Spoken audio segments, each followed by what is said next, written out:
So I watched The New Strangers last night, and let me tell you why, especially the first one, that story has somewhat resonated with me and will always be the scariest movie I have ever seen because it is so real. It can happen to anyone at any time, anywhere. This is why you lock your doors. Back in 2019, I was house sitting for one of my girlfriends. It's important to note that she had 2 dogs and I had a dog. They all got along and played really well together. So I brought my dog over there with me to her house, and I also had my 4-month-old daughter with me. That first day, I got to the house around probably noon. Me and my daughter are having a great day. I'm taking her in the pool. She's all cute. She's all little. The dogs are playing, ordered us lunch, made us dinner later. Like, we're having a great night. My daughter goes to sleep around, I think that night it was 9 p.m.-ish. I had her all set up upstairs with her little baby monitor, came back downstairs, and then me and my ex-boyfriend, my baby daddy, were hanging out in the living room. One of his common themes, God love him, he would get way too drunk frequently and start fighting with me when our daughter would go to sleep. Over damn near nothing, I swear. Anything he could get mad at for or create an argument out of. So he starts arguing with me. I am exhausted because my daughter literally never slept when she was a baby. And I was the one getting up with her all the time. And I was working full time. So he kind of tries to start an argument. And I'm like, look, like literally can't do this right now. I have worked so early. Like, please just go anywhere. Like, go for, go to your mom's house. Like, have her come pick you up. Order an Uber back to our apartment because obviously he had been drinking. I was like, but you gotta go. So he ends up leaving at the back door. This part is important to note. Her 2-story home, it was one of those homes where if you're standing upstairs, looking down on like the little stairwell, it looks over the living room. And the windows in the living room go all the way from the floor all the way up to like the top of the stairs, if that makes any sense. So just huge open windows, and there wasn't like curtains high enough, maybe they do make them, but they didn't have them to cover it. So you could just see inside the house. However, they had a backyard that was gated and stuff, but that's an important part of the story. So he finally leaves out the back door. I hear him, go through the yard, and then I hear the back gate shut. Pour myself a glass of water. I'm getting everything ready, making sure all the doors are locked, and then I'm literally walking upstairs to go to sleep with my daughter when all of the dogs start like clawing and whining at the back door. This probably was about like 10 minutes after he left. I'm annoyed because I want to go to bed. It's been a drama night. So I'm like, okay guys, figuring that to go to the bathroom, like hurry up and go outside. I open the back glass sliding door and all the dogs ran out. However, my dog and one of her other dogs stayed pretty close to the back door. Like they were afraid of something, looking at something. And her other dog goes a little bit further and is just growling and barking. And I'm like, are you kidding me? Baby daddy's name. I was like, I know it's you. Which this was weird because obviously we would fight a lot and he would leave and we would argue whatever, but he would never intentionally scare me like this also, and that's important to know, especially knowing our daughter was in the home. So, and we had gotten in, arguments before where he would say he was leaving and he wouldn't leave, so you have to understand where I was coming from. I am so stupid and I'm so blessed that nothing ended up happening to me that night. Learn from my mistakes and don't be dumb. I think it's him at first, so I say, okay, BD, I'm going to leave this back door unlocked. You can come in when you're done being a child. I am so dumb. Also, I'm going to post part 2 right now, but everyone complains that I have a hard time putting together stories, which I know I do, like talk a lot, but I feel like I have to get certain things in so the story makes sense. So come right back for part 2. Terrifying and learn from my mistakes. You guys want to hear a scary story? Since you guys seem to love Bathsheba from my last stories, I have another one for you. For quick context, I used to babysit for a house that was extremely haunted when I was in high school. 2 daughters, the oldest one I called Luna, the youngest one I called Aura, code names to protect their identity. And Luna had an imaginary friend named Pete that was actually not imaginary and was a demonic entity living in the home and feeding off of me and the kids. There were multiple entities, doesn't end there. There was also another one called Bathsheba because she strongly resembles Bathsheba from The Conjuring. This started happening to me like 2 years before that movie came out. And I remember I saw the movie and I was like, oh my god, I've seen her before. So to get you caught up, there we are. This happened to me my senior year. I remember I was babysitting and I wasn't supposed to work, so I was really stressed. They needed me last minute and I had already, this is on a Friday, so I had already gone to my, I had gone to school and then I got out early. I went to my first job. I was a nail salon receptionist, and then I was home for like 20 minutes before I get this call. I was supposed to go to a high school party, so I remember I did not want to work, but I never said no to money, and I was close with the family, so I just basically told her, yeah, I just can't stay like overnight or late today. And she's like, no, that's fine. I only need you until 8:30. So I was like, perfect. Extra money for the weekend, and I had the next day off. I remember that's why I was so excited, because I worked so much when I was a teenager that I was excited to go to a party and, you know, just be able to have fun and not have to wake up for work the next day. So I remember I packed a bag, like my makeup, and then I threw in like a bunch of random outfits, probably crop tops and bandeaus, like that's what we used to wear in 2014, 2013, like jean shorts, stuff like that. Threw it in a bag and I headed over. The energy of the house is weird when I get there because mom's stressed out of her mind. I forget what she had to go do, but she wasn't working. She just had to go do something really important, and it was so chaotic. The girls weren't in the best mood. Like, everything was just seemed very volatile and a lot of turmoil. It's kind of what the energy felt like, just stress. Rushing her out of the house, I'm like, oh, I got it, it's fine, you know. And then the girls were playing, everything is going well. I think we're doing a board game, no scares, no nothing like that, thank God. What's the cardinal rule? If you think it's going too well, it probably isn't. Something's gonna end up happening. So we were playing this board game or whatever we were doing in the living room. And then I remember I told them, I'm like, okay, girls, like, I'm gonna go get dressed really quick. Are you okay to, you know, be alone and play this alone for a minute? And they were like, yeah. So I went into their parents' bedroom because they had a big bathroom in there with a lot of mirrors. And I was trying to plan my outfit together. So I shut the bathroom door, obviously, when I'm changing, but I left the bedroom door open so they could come knock if they needed me. And I literally planned on being like 2-3 minutes in there. I'm in there for maybe 30 seconds.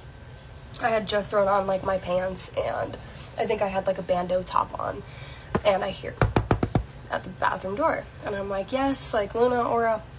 I don't hear them. I'm like, and I'm like, yeah, because I'd look back, I'm 16, 17 at the time. I'm annoyed, right? Like, I just walked out of the room, but it's silent, and I'm like, I must be hearing things, because if the girls ever needed me or something, you know, if I'm like, what do you need? They'll reply. They're not just gonna sit there in silence. So I go to grab a shirt, and then again, right when I turn my back, I'm annoyed. I throw the door open because I'm decent, you know, but the girls aren't there. And so immediately I'm like, great, I know where this is heading.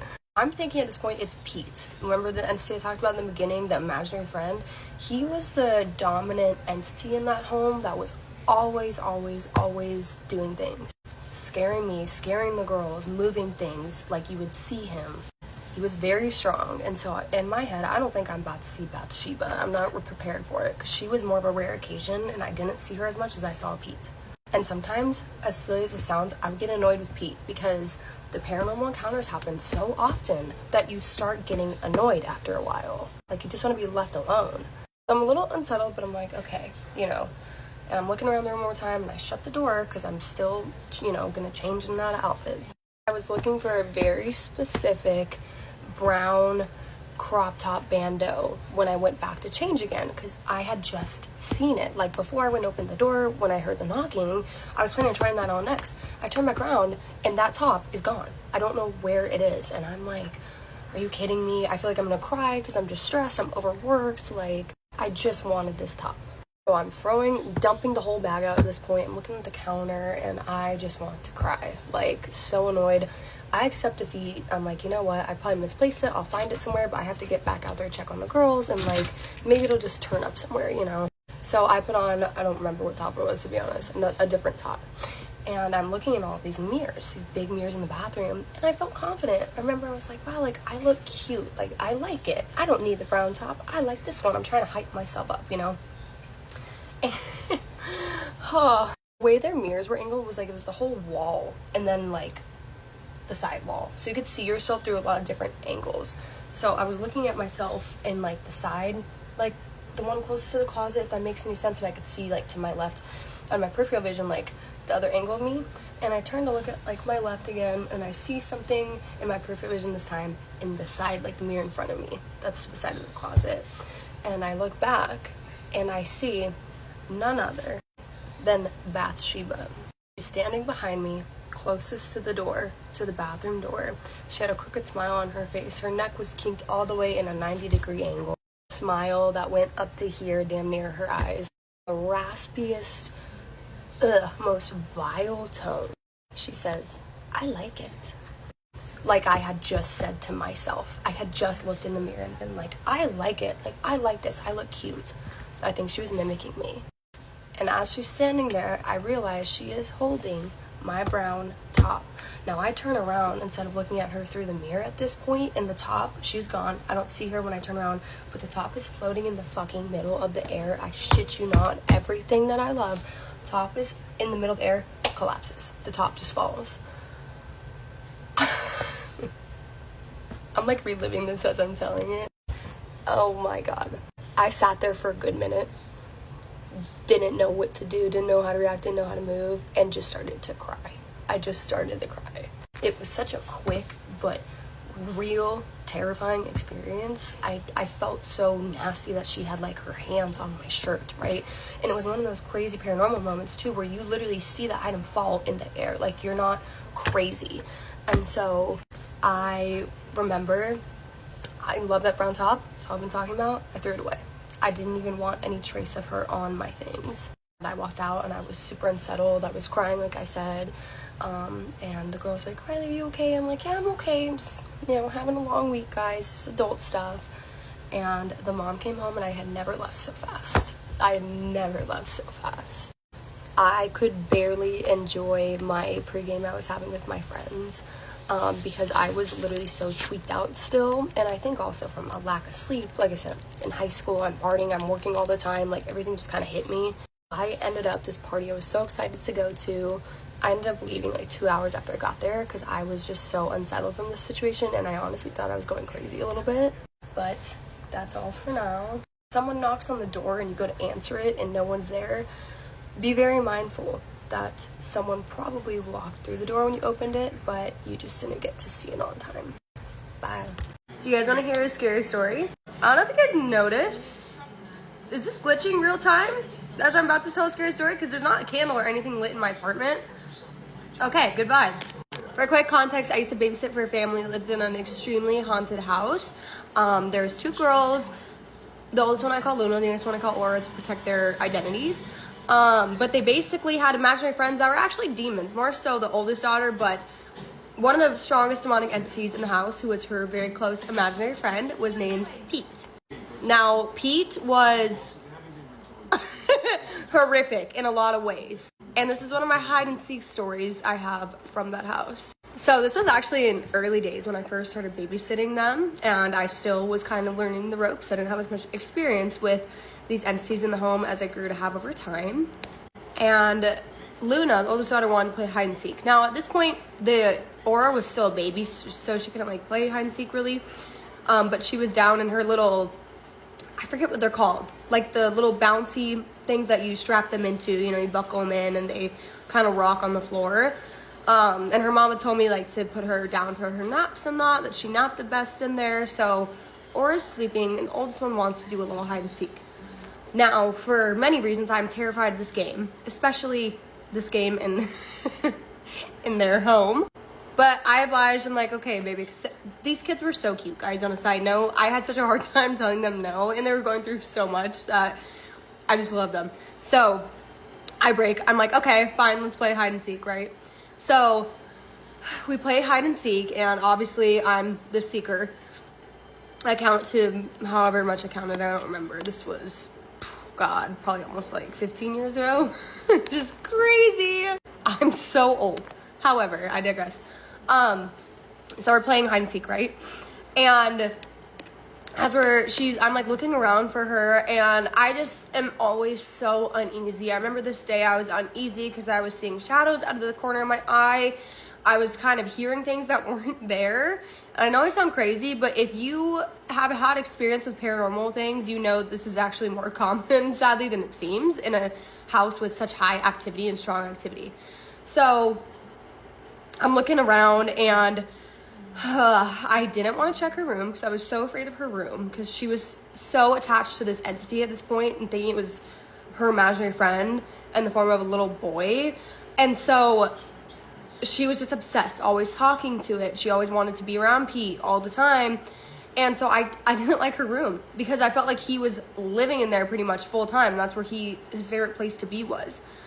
However, I'm like standing, because the way their rooms were was, it was like at the end of a hallway, right? And then it was Luna's room, Aura's room, right across from each other. And both the doors are open. So I walked by Aura's room, and I always would just like listen, because Luna's still young. She's not the best hide and seek player in the world, right? Like, she's gonna giggle and stuff. So I just listen out for her because I was scared of the house. I didn't want to play hide and seek because I was playing hide and seek with demons too. And anyways, I'm standing like in that little gap in between their doors, and I hear something from the closet in her room. I'm like, oh, I gotcha. Like, I gotcha. And I'm walking over to the closet. I'm like, okay, Luna, like, I found you. Oh God, this gives you chills to think about. And I hear like breathing from the other side, lightly. Then the breathing gets heavier. It gets more intense, and it starts sounding raspy. And my ear is like damn near pressed against the closet, and I'm just like, nope, absolutely not. And I walk out of the room, walk my ass out. I'm like, that's not Luna. Walk out of the room, and as I walk out of the room, I hear like a thump, and the closet door was open. I literally remember going down the hallway and saying, Luna, emergency, come out now. And she came out from a completely different room, which was, you know, made me feel great, so much more safe, of course. And I just remember, she's like, what's wrong? And I tried to always handle these situations so well, even though I'm freaking out. And yeah, I think that was the last time we played hide and seek. After that, I'll never forget just how the breathing got more intense, more loud, and more nasty. It sounded like this entity was gasping for air. But yeah, be careful when you play hide and seek, because you never know if you have an additional player. You never know if something's gonna want to play with you. So yeah, just be very careful. Sweet dreams. Part 2 of why you should not just think The Strangers is just a movie and why you should always lock your doors. So I'm kind of at this point, I was going to go upstairs. I'm kind of waiting for him to come inside so I can lock the door. Decide I want a little snack. So I go in the kitchen and I put some popcorn in the microwave. The dogs, they haven't stopped looking outside, mind you. But then they all at the same time start growling again. It's important to note that these are nice dogs. Like, especially my dog is not a very protective dog. God bless him. He's a pit bull. He's the sweetest thing ever, but he's been attacked by like 3 other dogs. He's never fought back. He's never been mean to anyone. So for him to be growling, I had never heard that. And he was like 4 years old at this point. Her dog, same exact way. So I get a little uneasy, and then I go and I lock the back door. Common sense, Rylie. I figure whenever he's back, he'll just call me. I go upstairs with my popcorn and my water. I go into the room that my daughter and me are staying in, and I'm about to put on a show when I hear tapping outside. Now, it's really weird to like describe this, but the room I was staying on was on the 2nd floor, and it was on the wall. So basically 2nd floor bedroom, downstairs living room, like reached to the right side of that wall, and then outside walkway, gate, gravel. It was on the same side of the house. It sounded like I was hearing tapping noises, and I couldn't pinpoint where it was coming from. And then I'm like, oh, probably my baby daddy, like trying to get inside. I did think it was weird because it's coming from the side of the house, not the back door, but I was thinking, oh, maybe he's just, you know, like kind of tapping on the walls as he's walking through. I go downstairs, dogs are waiting by the back door. I crack it open to yell his name, and her one dog, Scoop, flies past me outside, full hair raised on her back, growling viciously and barking in a dark corner towards the side of the house. Now I'm like even more freaked out. I'm screaming at her to get inside. Like, I loved her dog, but I almost just like shut the door and left her outside because I got a wave of common sense and intuition that was telling me you need to shut this back door now. And what's so terrifying is earlier how I had said, I'm going to leave this door open. That's all I'm thinking about as I'm realizing now this is not my baby daddy. More common sense. I go and I check his location. He's not there. He's in a car driving somewhere else 4 miles away. One of his friends must have picked him up, Uber, I don't know. Her dog finally comes inside. I slam the back door shut and I lock it. Then I think maybe I could just be overthinking. I haven't slept, I'm exhausted. So I do a sweep of the house. I check every, room. Every window is obviously locked. Every door is locked. And then I don't hear anything. So I go back upstairs and I get in bed. And right as I get into bed, same exact thing on the side of the house. Just, it started off faint, like that. And then it started getting louder, like on the side of the house. Literally, like someone was just like doing this on the side. And I sit up straight, terrified, and I'm trying to listen. And then from the back sliding glass door, I hear pop, pop, pop, pop, stop, like full on pounding. I was like, nah, fuck this. Get on the phone with 911. I put a dresser against the door of the bedroom that we were staying in. The operators asked me questions, and as she's asking me questions, I'm just like crying, like trying not to overly freak out because my daughter's in the room. I didn't even care about my life at this point, but I cared about hers, and that's why I was just losing my mind, knowing that my precious newborn was inside of this house, and someone had been watching us outside, had probably seen my baby daddy left, had probably been watching us throughout the day, and was now trying to get in. Dogs are going crazy. And then I hear like I don't even know how to describe it, like a bellowing, deep, damn near demonic, like yelling outside. It was a deep, like a man, but it was disturbing, just going up and down in range. At the same time, I'm hearing this on the back door, and I can hear the door trying to open. Worth a shot. I didn't know if you could hear me through the door, but I scream, I'm on the phone with 911. I move the dresser out of the way and I peek out of the room. Remember the tall windows? I can see outside and outside can see in the house. As I peek my head out, I see man, tall. Couldn't see his face. I see someone looking, just standing there with their arms straight, trying to look into the house. And then I see him slowly back away into the dark. The pounding, the noises stop. But then from the front door, I hear the doorbell go off 3 times in a row, and I hear on the front door. I can also hear the door trying to be opened. I'm just bawling my eyes out to this 911 operator. Tells me to get back in the room, lock it, put the dresser in front of it. Cops are 6 minutes away. Stay on the phone with her until they get there. All the noises stop, and then it wasn't 6 minutes, it was like 10. Cops finally show up. So I go downstairs and I'm crying. The officers have the audacity immediately, instead of even asking me, okay, like they come in and are like, oh, what's going on? Heard there wasn't a, possible intruder. There's no signs of intrusion. And I was like, yeah, they didn't actually get in, but they were at the back door, they were at the front door. First thing they asked me, have you been drinking? I wasn't drinking. I was like, no. They start looking at me like I'm insane. And he's like, well, this area doesn't usually have a lot of crime.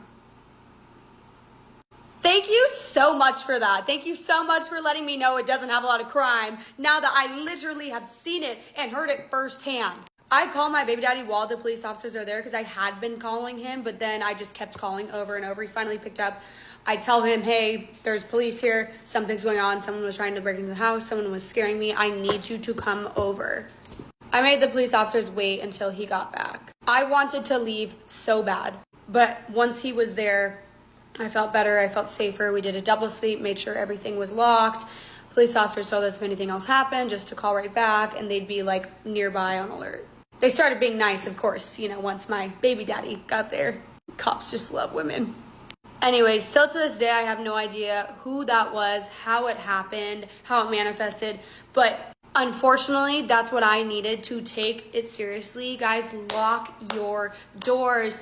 Don't be unaware. Be cognizant of your surroundings everywhere you are at. Don't ever take chances. Be safe. If you forget to lock your door and you're a few minutes away from home, turn around and go lock it. Because this specific incident happened in Peoria, Arizona. Like the really nice part of Peoria. It does not matter where you are. That incident is what it took for me to really wake up and realize the magnitude of how this could happen to anyone.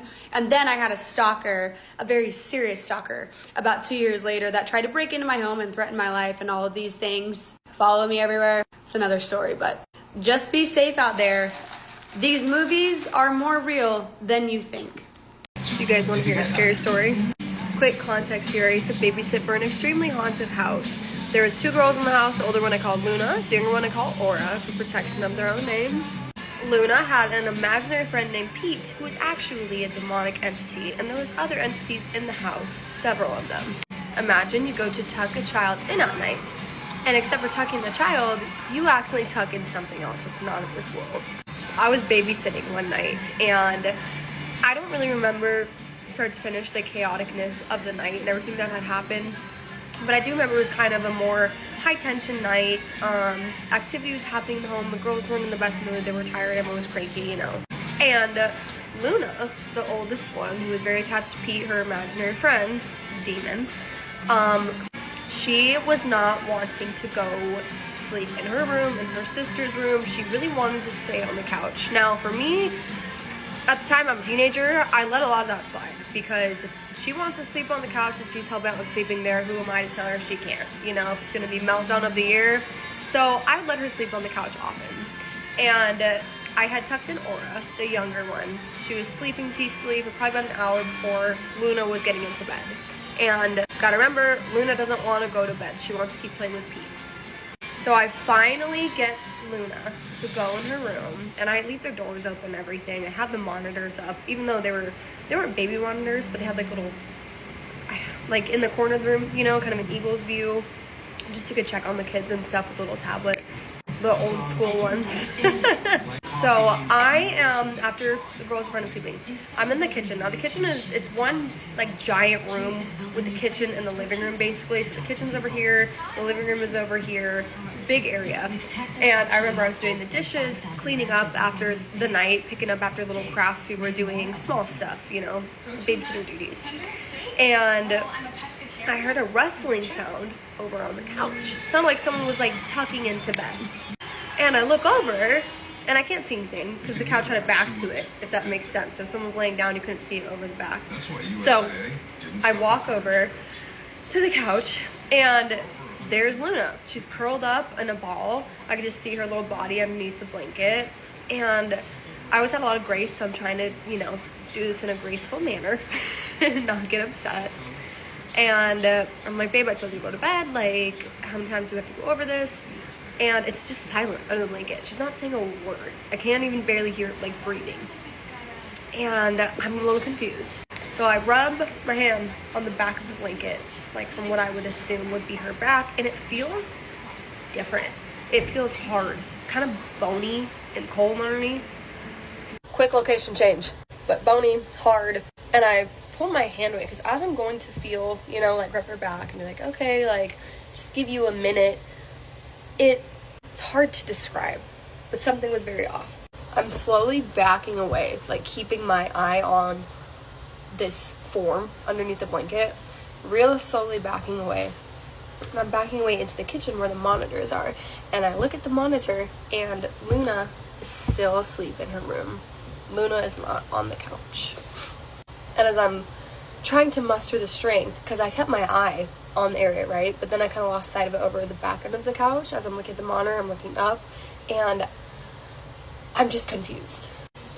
Then I walk a couple steps forward, see over the edge of the couch, the blanket is now flat. And when I tell you guys, there was a visible, like, body underneath this blanket before. And I felt it with my hand, but it didn't feel like a human being. It didn't feel like an animal. It didn't feel like anything. It was so hard to explain what I felt under that blanket.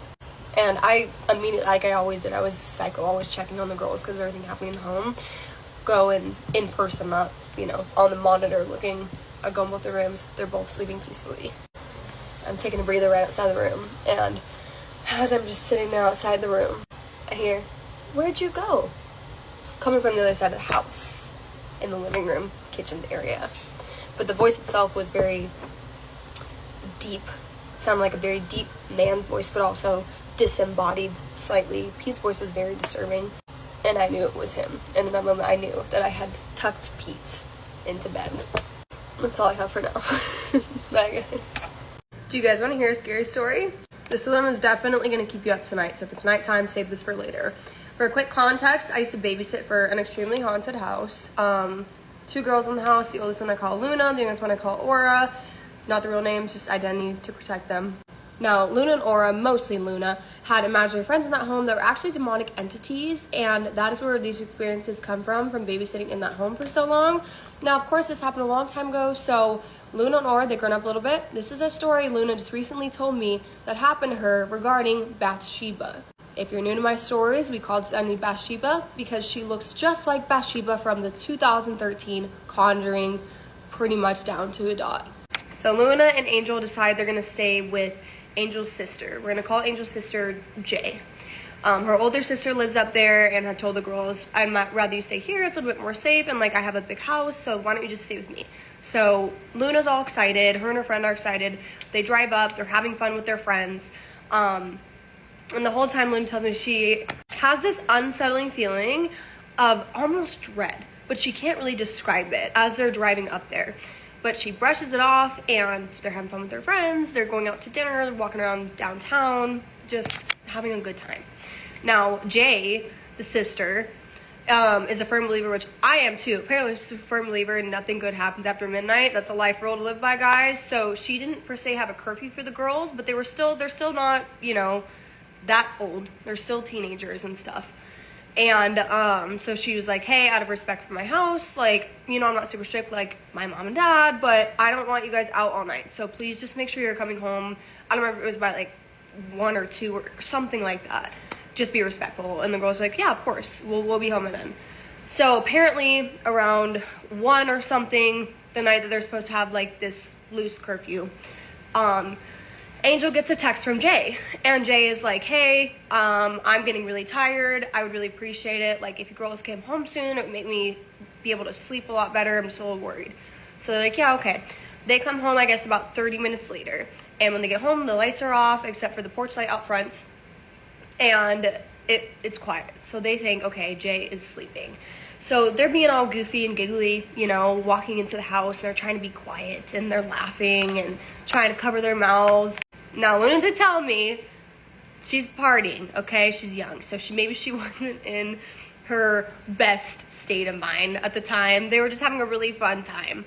And apparently, Angel tells her, okay, here's the game plan. I'm gonna walk past, or go in Jay's room, or walk past if her door is open, see if she's sleeping. And if she's sleeping, then maybe we can have a couple more drinks. But if she's awake, she's not gonna let us, or something like that, you know? And Luna's like, okay, I'm gonna go check the fridge real quick. So they disperse. Luna heads to the fridge, and she said the whole house was dark, and she didn't want to really turn on any lights because she was trying to be respectful. So she's feeling her way around, trying not to bump into anything. And she said she accidentally entering the kitchen kind of bumps into the island, and it makes a tiny noise because there's keys or something on the counter. And out of her peripheral vision, all of a sudden, she sees a person standing in the open pantry. But it's, you know, pitch black. She said she sees someone, she swears, out of the corner of her eye in the pantry, and she gets a bad feeling. She doesn't like it. She doesn't think it's Jay just hiding in the pantry, but she's like, maybe Angel's trying to scare me or something.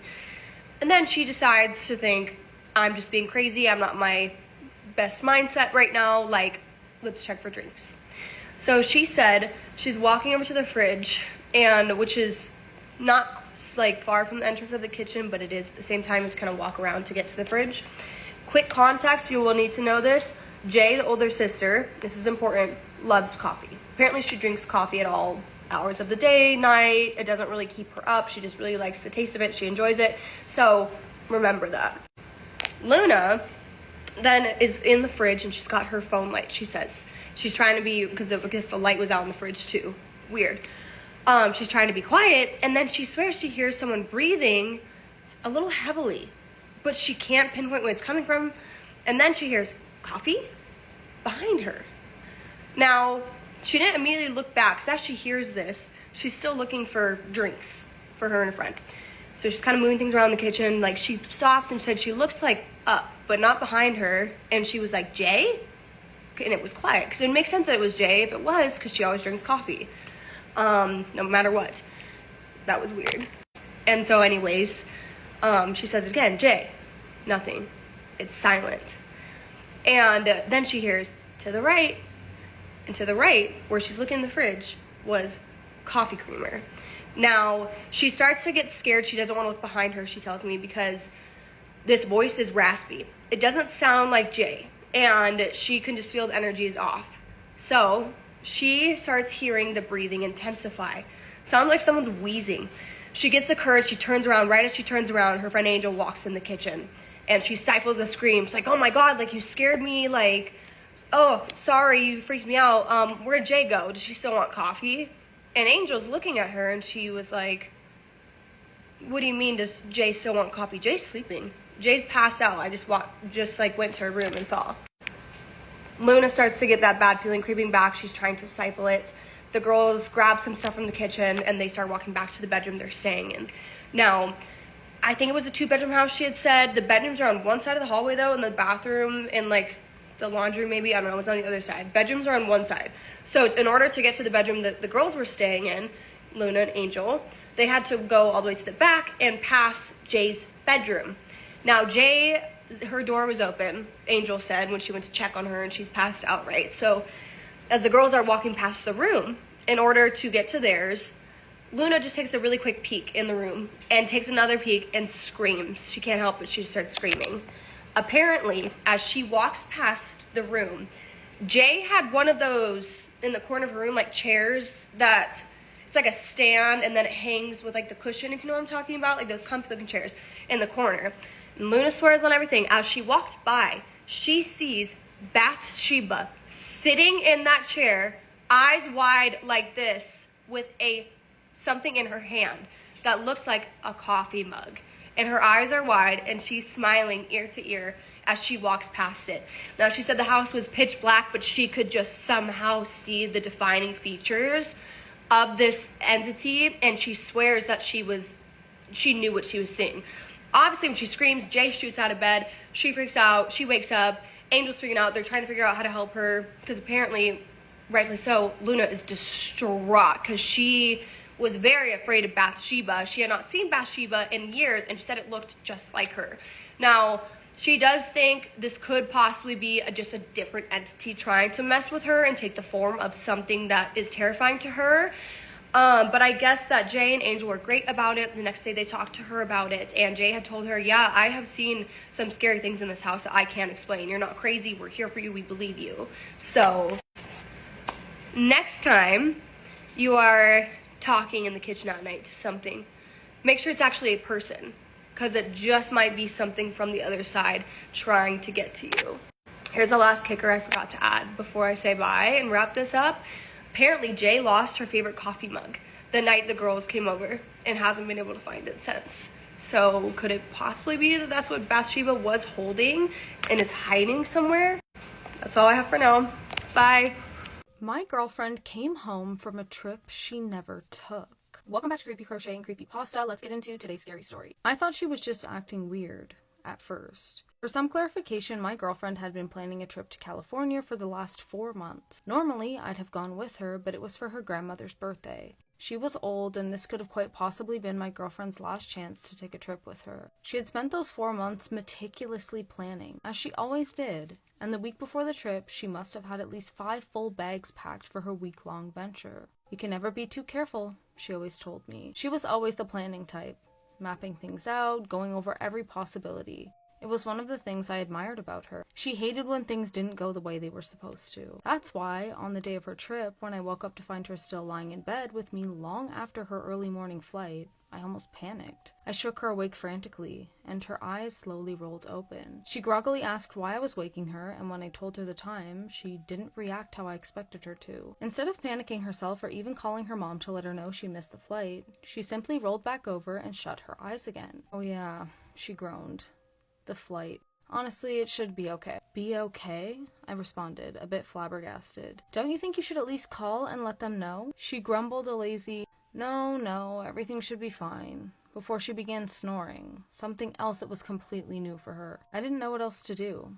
I couldn't force her. I was just shocked, I guess. I just thought that maybe she had already talked to her mom and grandma. Maybe something had come up and she forgot to tell me. I just went to work like everything was normal. When I came back, she was still at home. She looked absent. I found her sitting on the couch, staring at a black TV screen. When I greeted her, she snapped out of it. Honey, I'm so glad you're home, she chirped. Tell me everything that happened at work today. We spent the whole night chatting, but it was like her mind was somewhere else. I'd catch her drifting off into outer space. She thought too long about her responses. Her speech pattern was slower than normal, even though her face was one of excitement as we talked. I figured that something must have happened with her grandmother, so I asked her, Hun, did anything happen to make you not want to go on your trip? She stared at me for a while. Her smile disappeared, her face was blank, but only for a split second before lighting up again. No, not that I know of, she responded cheerily. Why do you ask? Just wondering, I replied cautiously. The next few days were weird. She never seemed to want to leave the house. I mean, not that I could blame her. She had already taken off work for the trip, but I figured she'd at least want to go to the park or something. It was one of our favorite things to do together. She also wasn't eating much. Every night I'd cook for us, but she kept insisting she wasn't hungry. Must have been a lie, though, because on some of those nights, Long after we'd gone to bed, I'd find her in the kitchen, completely surrounded by food. Cereal boxes would be ripped open with their contents scattered across the floor, granola bar wrappers, spilled milk, raw rice, and beans. It was concerning, to say the least. By the end of the week, something hit me that I hadn't caught before. It was like a dim light bulb lit up over my head, and I approached her timidly. "Honey?" I inquired carefully. "Yes, sweet boy of mine," she replied lovingly, sitting on the edge of our bed, staring at a wall. I gulped a bit. "Whatever happened to your bags? Did you unpack them? I haven't seen your toothbrush or shampoo or anything anywhere." She didn't respond. She just kept staring, like the wall was the TV. Finally, she slowly turned around, and her hollow eyes met mine. "Honey," she whispered gleefully, "you know that's none of your business." She didn't seem mad, but she refused to talk to me for the next 2 days. She didn't even want to sleep in the same bed as me. Of course, I'd have felt wrong making her sleep on the couch, so I just let her have the bed while I wallowed in my own confusion. It wasn't until the night before she was supposed to return from the trip that she let me sleep with her again. And even then, she slept with her back toward me. I woke up in the middle of the night to a ruckus coming from the kitchen. I stepped out of my room and noticed that the kitchen light was on. It sounded like an animal was loose in there, like it was in the process of devouring something. Growls, the wet sound of chewing. But as I approached, the sounds suddenly stopped. I froze in my tracks for a few seconds, debating whether or not I should continue before ultimately deciding to keep going. Only, when I took that last step, I heard my girlfriend's voice. It was angrier than I'd ever heard her, more hostile, like she was trying to send a message. "Go back to bed!" she screamed. The house was silent for a moment. I argued with myself internally about whether or not to listen or check on her. I decided to listen, and the moment I began making my way back to the bedroom, the noises started up again. I don't know how long I lay there, staring up at the ceiling, trying to tell myself that everything was normal before falling back asleep, but I know that I woke up alone the next morning. The bathroom was empty. The halls were empty. The house was empty. I kept calling out and received no response. But when I entered the kitchen, that's when panic really set in. There was blood everywhere. Not from my girlfriend, but from the raw meat that was scattered across the floor. Chicken, steak, pork, everything. Everything had been nearly completely eaten. I thought back to the night before, and my heart started to pound. I felt dizzy. I felt like I was losing it. I tried to take a seat to calm myself, but before I could, the front door opened. "Honey," my girlfriend sang, "I'm home. Can you come help me with these bags? I've got so much to tell you."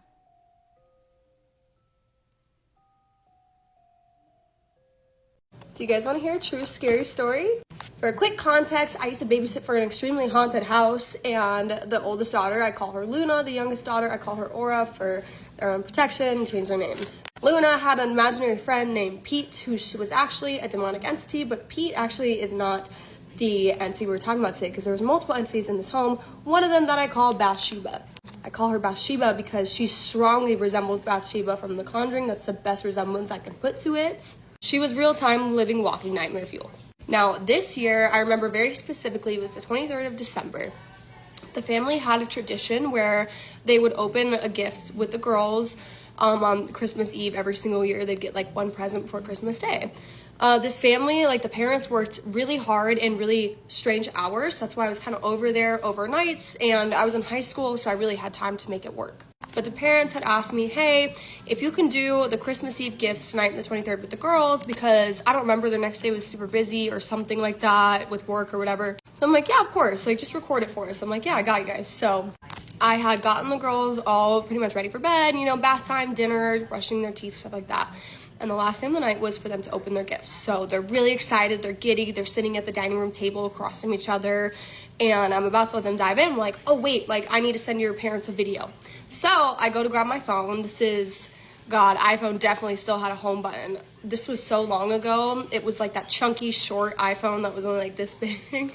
Probably the one that had the YouTube app on it built in, if you know what I'm talking about. So anyways, I'm like, "Wait, hold on, don't go yet, because I gotta get my phone." So I grab my phone and I start recording. And then I'm like, "Okay, go ahead." And they're smiling, and I almost said her real name. Oh my God. Aura, the younger one, is like, it smells really bad. She's about to open her present. And I'm like, you know, I'm recording, so I'm like, "Oh, it's okay, like, we'll fix it later, just open your present." She's like, "No, Rylie, it smells really bad." And I'm like, "Just open your present, babe," because I'm recording, you know, and I'm like, "God, just let me send this to the parents." So I can feel like I did my job and also not forget, because I'm very forgetful. So I just wanted to make sure I got that video to them. So Aura has like a stank face because she says something smells. I'm not even trying to smell. I'm holding my breath, right? And as I'm recording, smiling, all of a sudden you hear a light bulb fizzle out. It sounds like a light bulb fizzing, and then you hear a light bulb like burst. Christmas tree lights, boom. Nightmare, ground zero, all the lights stop working at the same time. I'm like, great.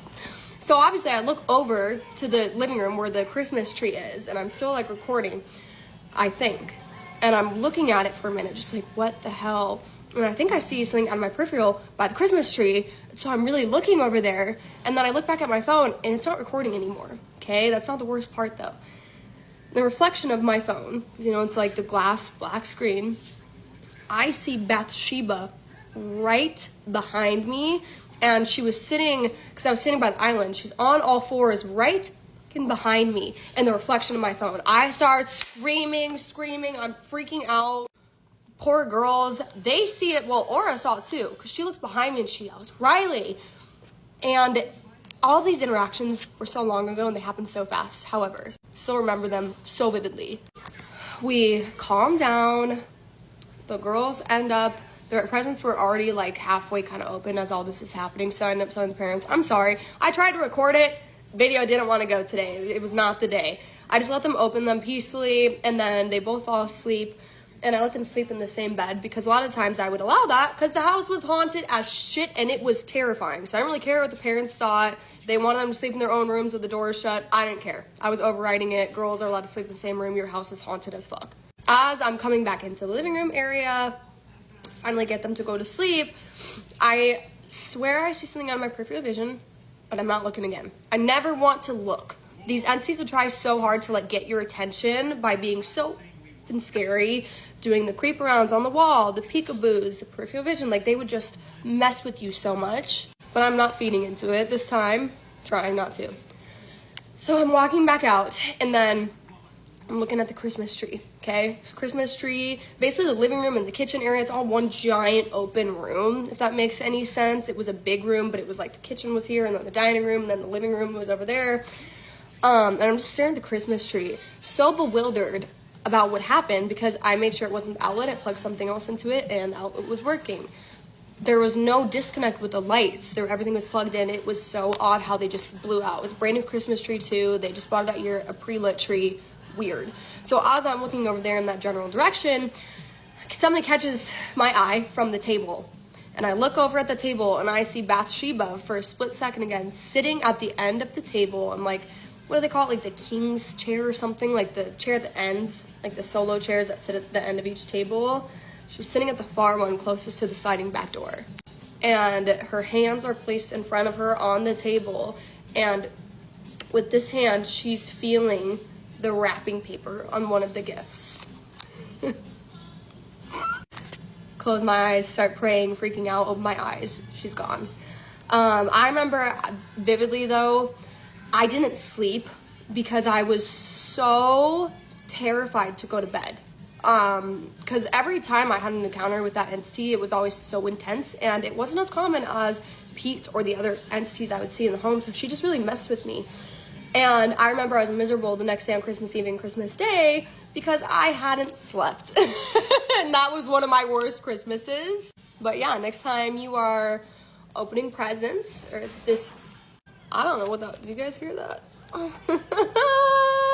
Be careful opening your presents this year. And if your Christmas tree lights fizzle out, it's probably not the tree. You probably need to cleanse your home. That's all for now. Bye. I will be not going on any more walks because I keep seeing weird shit in my area, and it low-key feels like the Appalachian Mountains. Story time while I play with this slime. Trying to be on my health journey. I eat McDonald's, Wendy's, Taco Bell, Pizza Hut, Little Caesars. I eat that disgusting shit for your body every single day. And I'm like, you know, if I'm gonna eat this stuff, I might as well get some little more physical activity during my day. So I go on walks. I get my headphones and I listen to some music, and I try to mind my business on my walks, right? But I keep seeing, number one, crackheads. I don't know why, but they keep wanting to chase me down. They keep wanting to attack me. I'm low-key fighting out here. Like, I'm low-key, like, fighting for my life out here, low-key, when I'm on these damn walks. And I don't walk that far. I'm maybe, like, 3 miles from my house. The second thing is yesterday.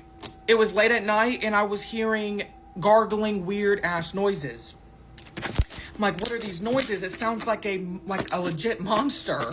And then I hear my grandmother. My grandmother has passed away a few years ago. And she was like, Preston, come here, please. I need to talk to you.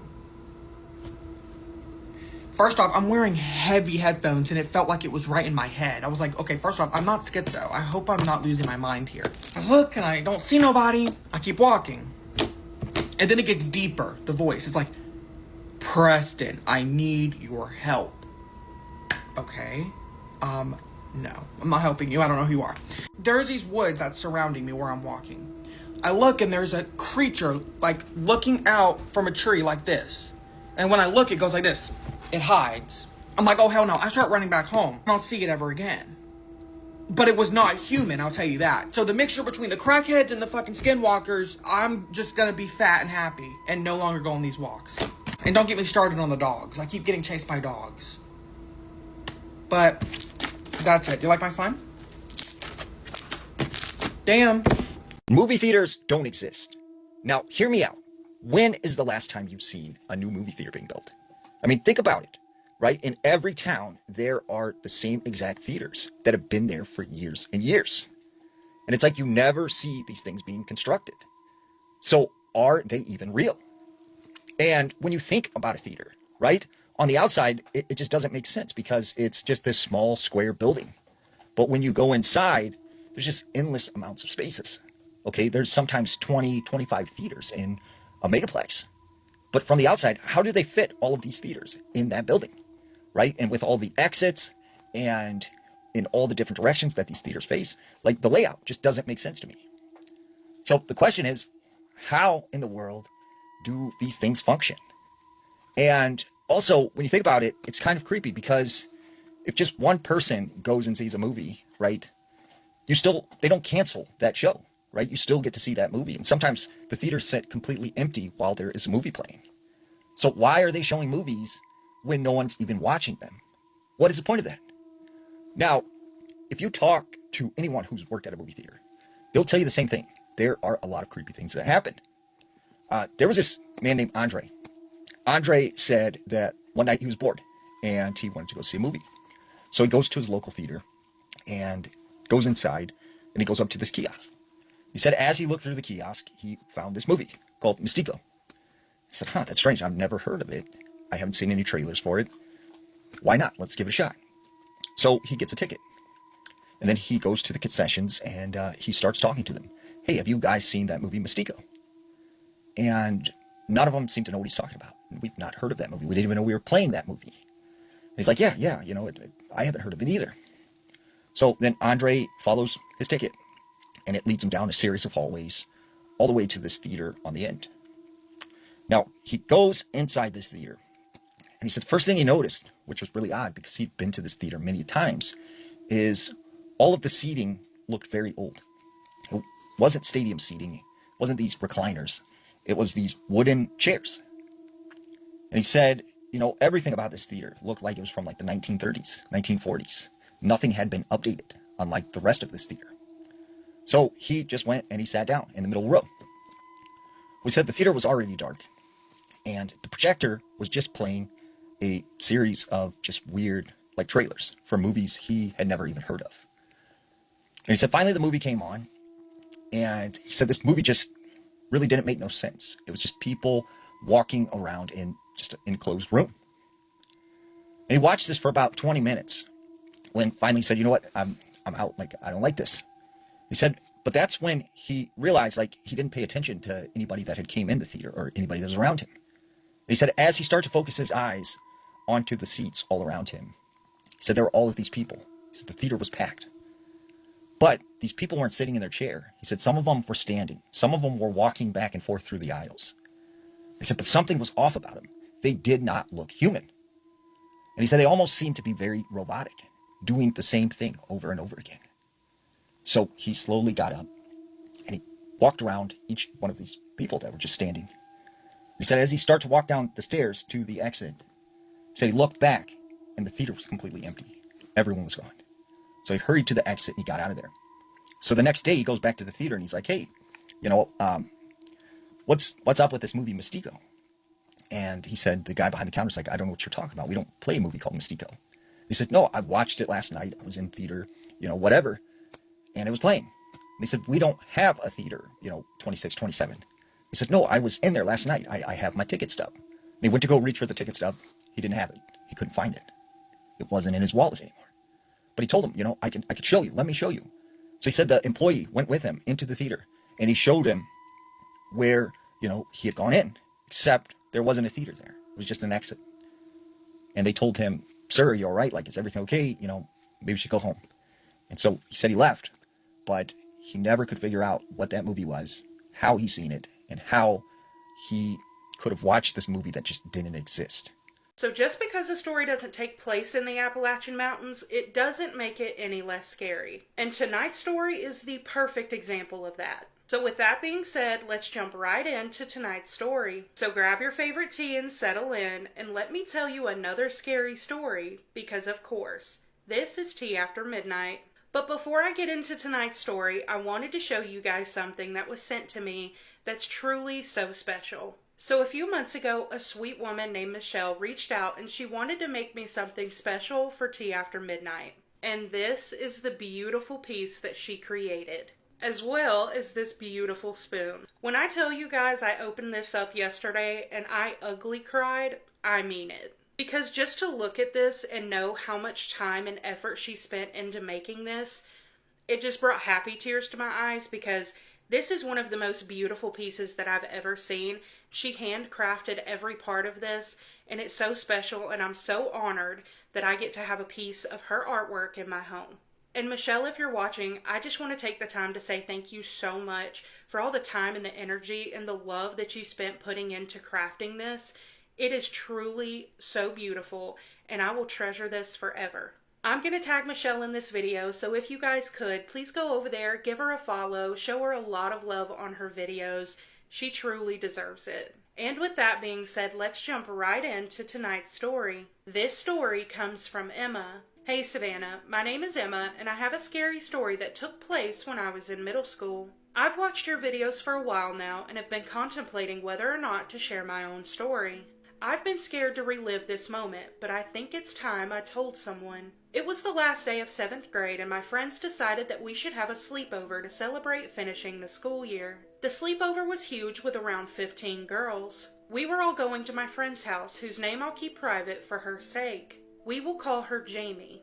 Jamie lived about 15 minutes out of the city. I live in a rural town in Wisconsin, so this far out meant she lived completely isolated from everyone. The nearest neighbor was a 5-minute drive, and her house was on a big lot with at least 10 acres of woods in her backyard.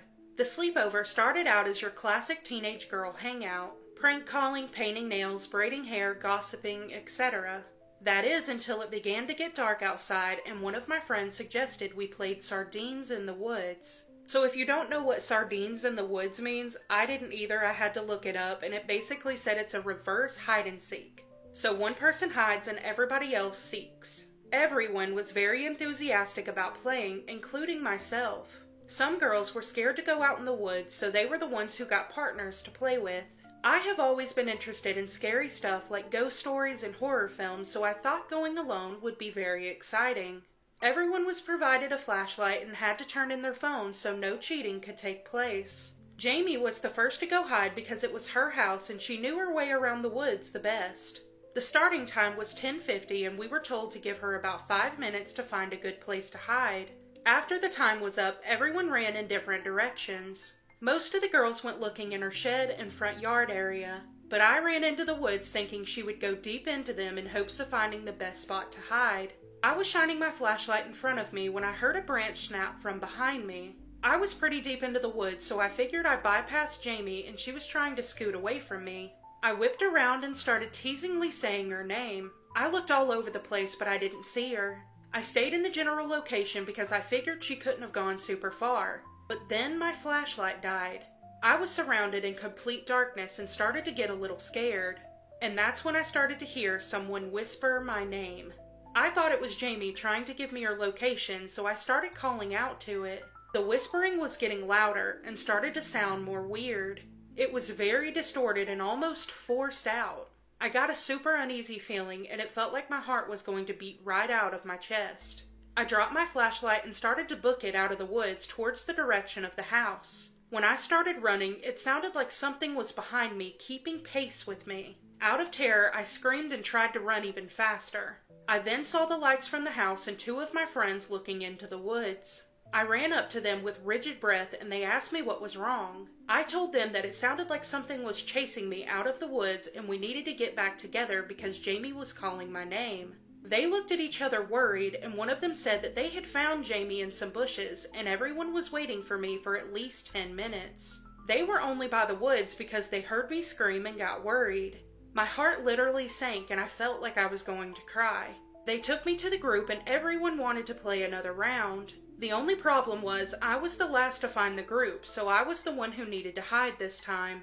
I didn't want to seem like a wuss asking to hide with someone, so I kept my fear to myself. However, I did ask for another flashlight because I dropped mine earlier in the woods. They gave me one and said I had 5 minutes to hide. I did not want to hide in the woods because of what happened before, so I went to the other side of her property. There was this little open area with trees in front of it and the woods behind it. I was laying down on the ground so the overgrown grass could give me extra cover. About 4 minutes passed and the sound of the crickets chirping completely stopped. A sense of dread washed over me and I was already terrified of being alone. I shined my flashlight in the woods behind me and I saw the tall grass starting to shift as if someone was crawling in it. I was paralyzed even though my brain was telling me to get up and run. That's when a pair of glowing yellow eyes met mine. The thing stood up and the image is still burned into my mind to this day. It was tall with skinny, long arms and legs and had hands with long, jagged fingers and yellow nails. It had pale grayish skin and was covered in a deep red substance which I believe was blood. It then went on all fours and crawled behind a tree about 15 feet away from me. Half its body was still showing because the tree was too small to cover it fully, and it was just staring at me. It then stood up again and lunged its way toward me, and I snapped out of my paralyzed state and sprinted for my life towards the house. I heard it running towards me, but when I got close enough to the house, the footsteps stopped. I went into the garage and slammed the door behind me. After 10 minutes of sitting on the floor crying, I got the courage to peek through the window, but I saw nothing. I went inside and called through the patio door that I was done playing. My friends must have known something was wrong based off the sound of my voice. They asked me what was wrong, and I just shook my head saying I was spooked. I didn't tell them what I saw because I didn't want to scare them, and I was scared that if I said anything out loud, it would come back for me. When we went to sleep that night, I made sure I was in the middle of everyone. It did comfort me a little, but I still couldn't fall asleep. Around 2 a.m., I heard 3 slow taps on the window. There were no trees by that area, so I knew it was the thing. I forced my eyes closed and pretended I was asleep. I didn't want to give it attention in hopes that it would leave me alone. I eventually did fall asleep. However, the next morning, I asked Jamie if she had ever seen anything strange in the woods. She told me that she had heard stories from her dad about times he had experienced weird things, but she thought he was just trying to spook her. I just nodded my head and told her to consider listening. She gave me a weird look but said okay. After that sleepover, I went over to her house a couple times but never slept over again.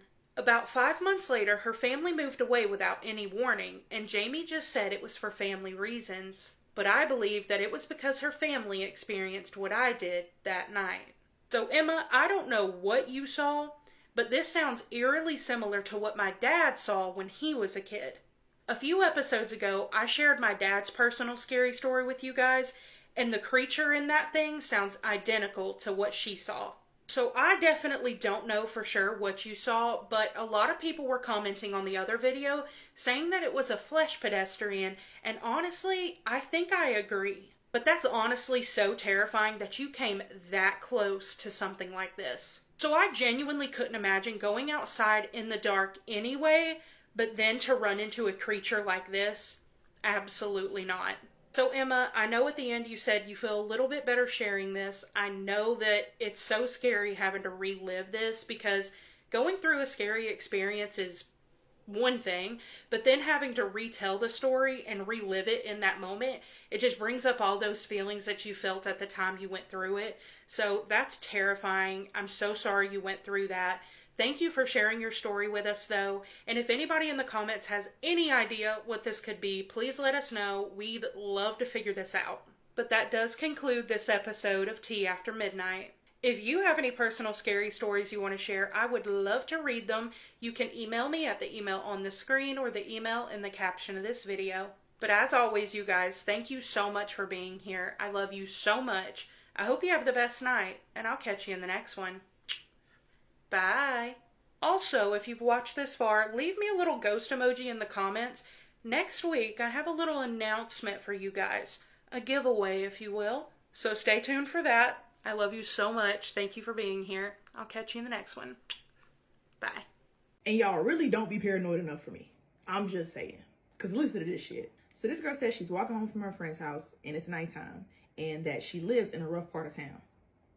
Already, what are we doing? If you know you live in a rough part of town, why are you as a woman walking home alone in the dark? That I don't know. I maybe she ain't have no other choice. I don't know. She says she's been in a bunch of sketchy situations before that she's been able to get herself out of, so she felt like she was invincible. So as she's walking home, a van starts tailing her. She says she notices it, but she's not paying it much attention because apparently in this area, it's really known for prostitution, so it's not abnormal for vans to approach you and ask you for, you know. And see, and this is what I mean when I say y'all to be paranoid enough for me. Because if you know you live in a rough part of town, you see that a van is following you, and you say that this area is known for prostitution, I don't know. I just feel like you aren't worried enough. You aren't concerned enough for me personally. So she sees the van, says she just crosses the street and doesn't pay it any mind and keeps walking. The van passes her. Then it circles back around. Sister girl, you have already ignored a lot of red flags here, but I feel like this is a big wee woo that we cannot ignore. What are we doing here? So the van rolls up on her and hits a full stop. She said it's two brothers in the front seat. Well, she assumed they were brothers because they look just alike. She feel like they could have been twins, but she doesn't know. She tells them, I'm not interested, but they don't drive off. So she crosses the street again. And what did they do? Circle back again. And she says she just kept crossing the street trying to get away from them. Now she says she's starting to feel unsafe. Starting? By this point, I would have already had called the SWAT team and been knocking on somebody's door. I don't know. That's just me, though. That's just me. Apparently, this goes on for a hot minute. The van pulls up on her. She crosses the street. They circle back around. They pull up on her again. She crosses the street. Then she said they disappeared for like 3 minutes, so she thought she was in the clear, right? Wrong. At this point, she's pulled out her phone because she said she's going to call her sister, who she lives with. Van pulls back up on her. And this time when they stop, one of them jumps out of the van, opens the back door, and starts walking towards her aggressively. I hope the alarms are going off now.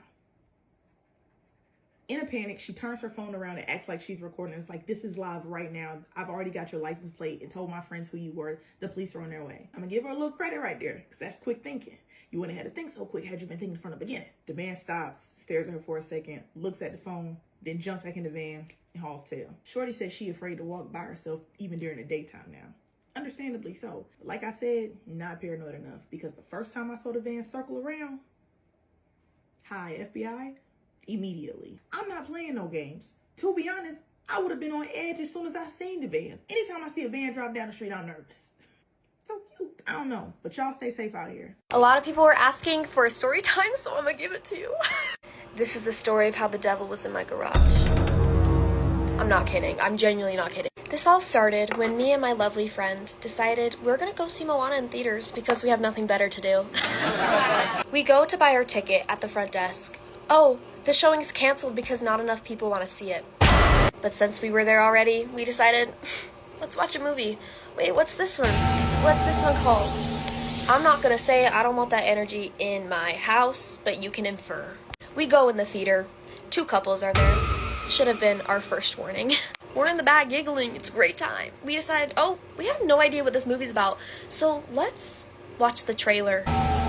30 seconds in, a headrest is in her skull and came out through her mouth. We stop watching it. We pause it. We look at each other and say, let's thug it out. Let's watch this movie. We had no idea what the plot is, still don't know what the plot is. All we know is that when we left that theater, we felt genuinely disgusting. Like, we felt gross. At this point, it's like 12:30.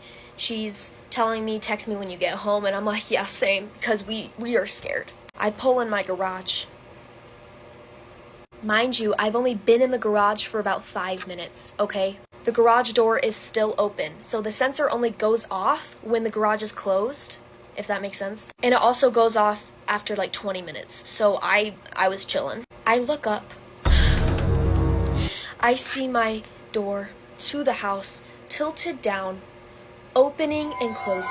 I am not kidding. And that was before I filmed. So when I saw that, I pull out my phone to show my friend, and I'm like, yo, what is going on? The lights go out.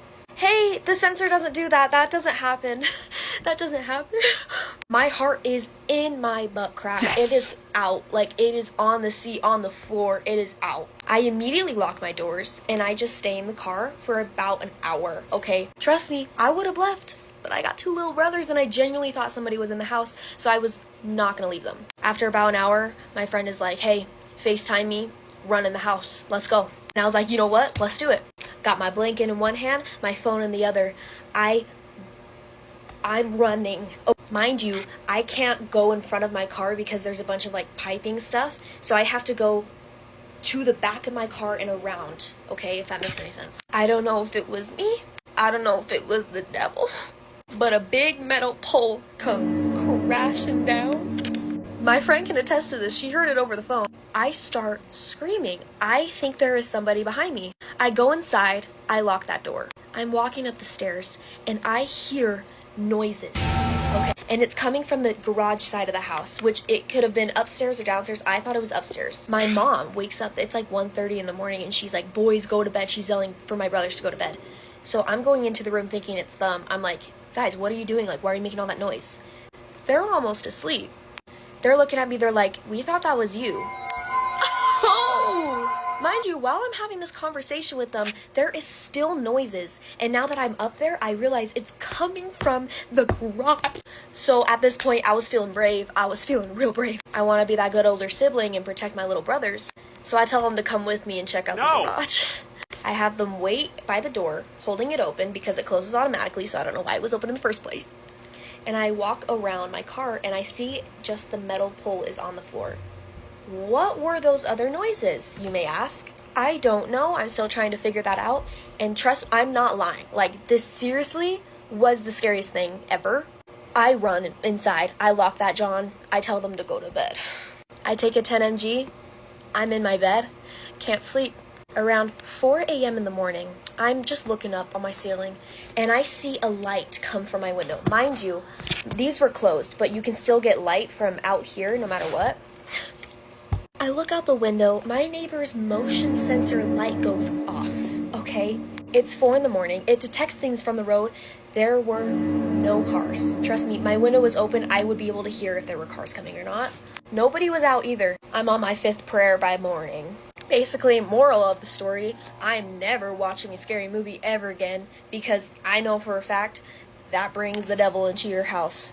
And so thank you for watching. My wife's obsession with crawling under the bed. Welcome back to Creepy Crochet and Creepy Pasta. Let's get into today's scary story. Things would never be the same after that Tuesday in the fall. I remember that day more clearly than I remember most of my life. Funny how the mind works that way. It doesn't hold on to the good as tightly as it does the things that break you. But before that, before everything split into something unrecognizable, there was us. We met in high school. Nothing dramatic, no love at first sight, no grand moment that made the world stop. Just a class assignment. We were paired together for a project neither of us cared about, and somehow, through that, we started talking. Really talking. I learned how she laughed before she tried to hide it. She learned how I pretended not to care about things I cared about too much. We didn't fall in love all at once. It happened slowly, quietly, the way things that last usually do. And I always knew, even back then, that I wanted a life with her. A real one, a home, a family, children. That part didn't come as easily as we thought it would. We tried for years, longer than I ever admitted out loud. There were moments where we didn't speak. Not because we didn't love each other, but because there was nothing left to say that didn't sound like blame. It creeps in like that. Quiet at first, then sharper over time. Not enough to break us, but enough to leave marks. Still, we stayed. We always stayed. Because no matter how hard it got, she was still the person I wanted beside me when everything settled. And then, one day, it worked. I don't think I've ever seen her cry like that before. Not from pain, not from disappointment, from something else. Something pure. I thought, finally things were going to be right. Oh, how naive I was. The break-in happened on a Tuesday. I wasn't home. That's the part that never leaves me.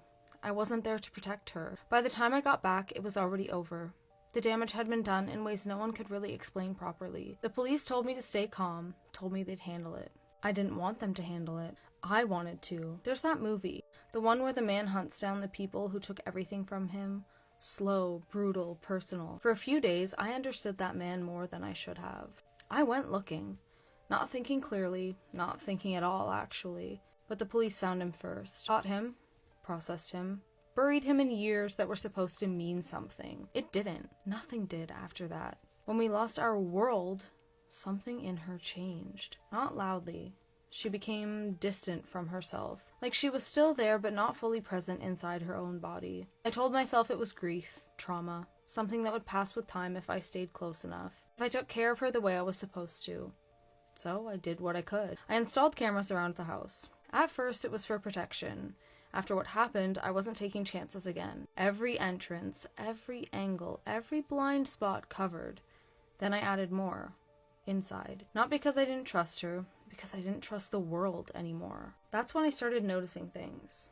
At night. She would leave the bed.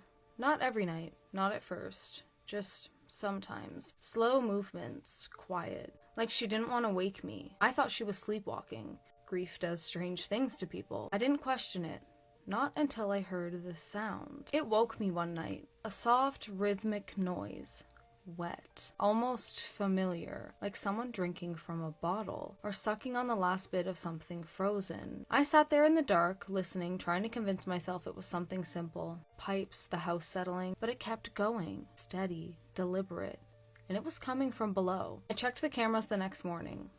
That's when I saw her, kneeling beside the bed, then lowering herself, disappearing beneath it. I should have said something. I should have stopped it, but I didn't. Because when she came back up, she looked at ease. Not happier, but she was fulfilled within herself. Then she started getting weaker. At first, I thought it was everything catching up to her. Trauma, the loss, the stress. But it didn't stop. She grew thinner, extremely pale. Some days I would come home and find her passed out, her body giving in before she could even make it to bed. Once, she collapsed in the living room. I rushed home when I saw it on the camera. I thought I was losing her, as if life couldn't torment me enough. We visited specialists, nutritionists, all the sorts. I listened to everything they told me, learned how to cook better meals, made sure she ate. I stayed home from work, watched over her, took care of her, loved her the only way I knew how. And nothing changed. She kept fading. The night everything finally made sense, I fell asleep in the office. I don't remember when. Just that I woke up suddenly, something pulling me out of it. That same feeling. The one I get sometimes at night. Like my body doesn't fully belong to me. Like I'm moving through something thicker than air. I looked at the monitor. The bed was empty. I already knew where she was. The house was silent as I walked down the hallway. But that sound was there again. That wet, hollow rhythm. Closer now. Clearer. I pushed the door open, and for a moment, I didn't understand what I was seeing. She was kneeling on the floor, holding something, carefully, gently, like it was fragile. And it was, in its own way. It was wrong in every sense my mind could form. Too many limbs, thin, twitching, not shaped for this world. Its body pulsed faintly, like it didn't fully understand how to exist yet, and from it, extended something, a thin feeding appendage, embedded in her neck, drawing from her slowly. That was the sound. I should have reacted, should have pulled her away, should have done anything other than stand there, but I didn't, because she wasn't fighting it. She was holding it, comforting it. It made a noise. Small, broken, not human, but not empty either. And something in me shifted. Not fear, but recognition. She looked at me then. Not ashamed, not fear, just aware. And I realized something I hadn't let myself think until that moment. We didn't lose everything. Something had stayed. Something had needed her, needed us. What shall we name our child? I knew I wasn't losing her anymore. We finally can be a family. I can be the father I had always wanted to be. Snacks in hand, the vibe is set, and once I start, don't eat too much because you gotta stay fine. But come on, bestie, is. Yeah! Hi, bestie boo, I missed you. It's time to get your snack. And don't forget your gardening essentials, okay? All right. So it has come to my attention yet again, there are some newcomers that are complaining about the intro. And there are also some not so newcomers that are complaining that I promote my book in every video. And to that, I say, I don't give a fuck. The intro is staying because it's not for y'all. Y'all are new. It's for my OGs. And I'm going to keep promoting my book because it is my business. If you have a business, you should be doing the same. People should be annoyed at how much you promote your business, okay? Anyway, let's get on to the story. So for the sake of the story, let's call this person Dana. So Dana's parents were together for about 7 to 8 years before Dana came along. And in the beginning, everything was great. Dana's dad was always there for her and her grandparents too. They absolutely adored her. Until Dana's dad ended up going to prison for selling, you know what. Wait, fast forward, he goes to prison, he does his time, he gets out. Even after he got out, he was still a great dad. He was taking care of Dana and everything. He made sure to give Dana's mom some money, all that good stuff. He was a great dad. So boom, after he gets out, a little bit after, he meets this woman. Let's call her Carrie. At the time, Dana's dad was living with his parents. He just got out. He needs some time, So every summer, Dana basically stayed with her grandparents / dad. So Carrie would always come around, and I mean always come around. Because she was around so much, Dana started to become low-key obsessed with Carrie. Dana's grandma, though, wasn't a big fan of Carrie, being dad's mom. She would always mention to Dana's dad how, why is she always here? She's always here. She's here 24/7. Her dad would usually just, brush it off and don't even say nothing to Carrie. Mind you, though, Dana's dad is the type that really likes his personal space. So him being okay with her being around 24/7 is very much unlike him. Everywhere they went, she was there. It was to the point where, okay, so they're from a small town called Monroeville in Alabama. The closest mall that they had is in Florida. It was to the point where they went to the mall, right? And she was there. She was literally standing at the end of one of the escalators waiting for them. Her dad didn't even tell her where they were going to be. It would be stuff like that, right? She was young at the time, but she always thought a situation like that was weird. Anyway, so after about 3 months of her dad and Carrie dating, her dad basically says, I'm going to propose to Carrie. Obviously, his mom, Dana's grandma, did not like that idea. She told him that was a terrible idea. Please don't do that. However, Dana's dad is hard-headed, and he went and did it anyway. Now, this is where things start to get weird. So they got married. They made Dana the flower girl. They bought a house together. Her dad buys her a Porsche and a dog. At this point, Dana had a second family, Dana also loved Carrie's mom. She was a second grandma to her. They would do stuff like baking together, and she loved it.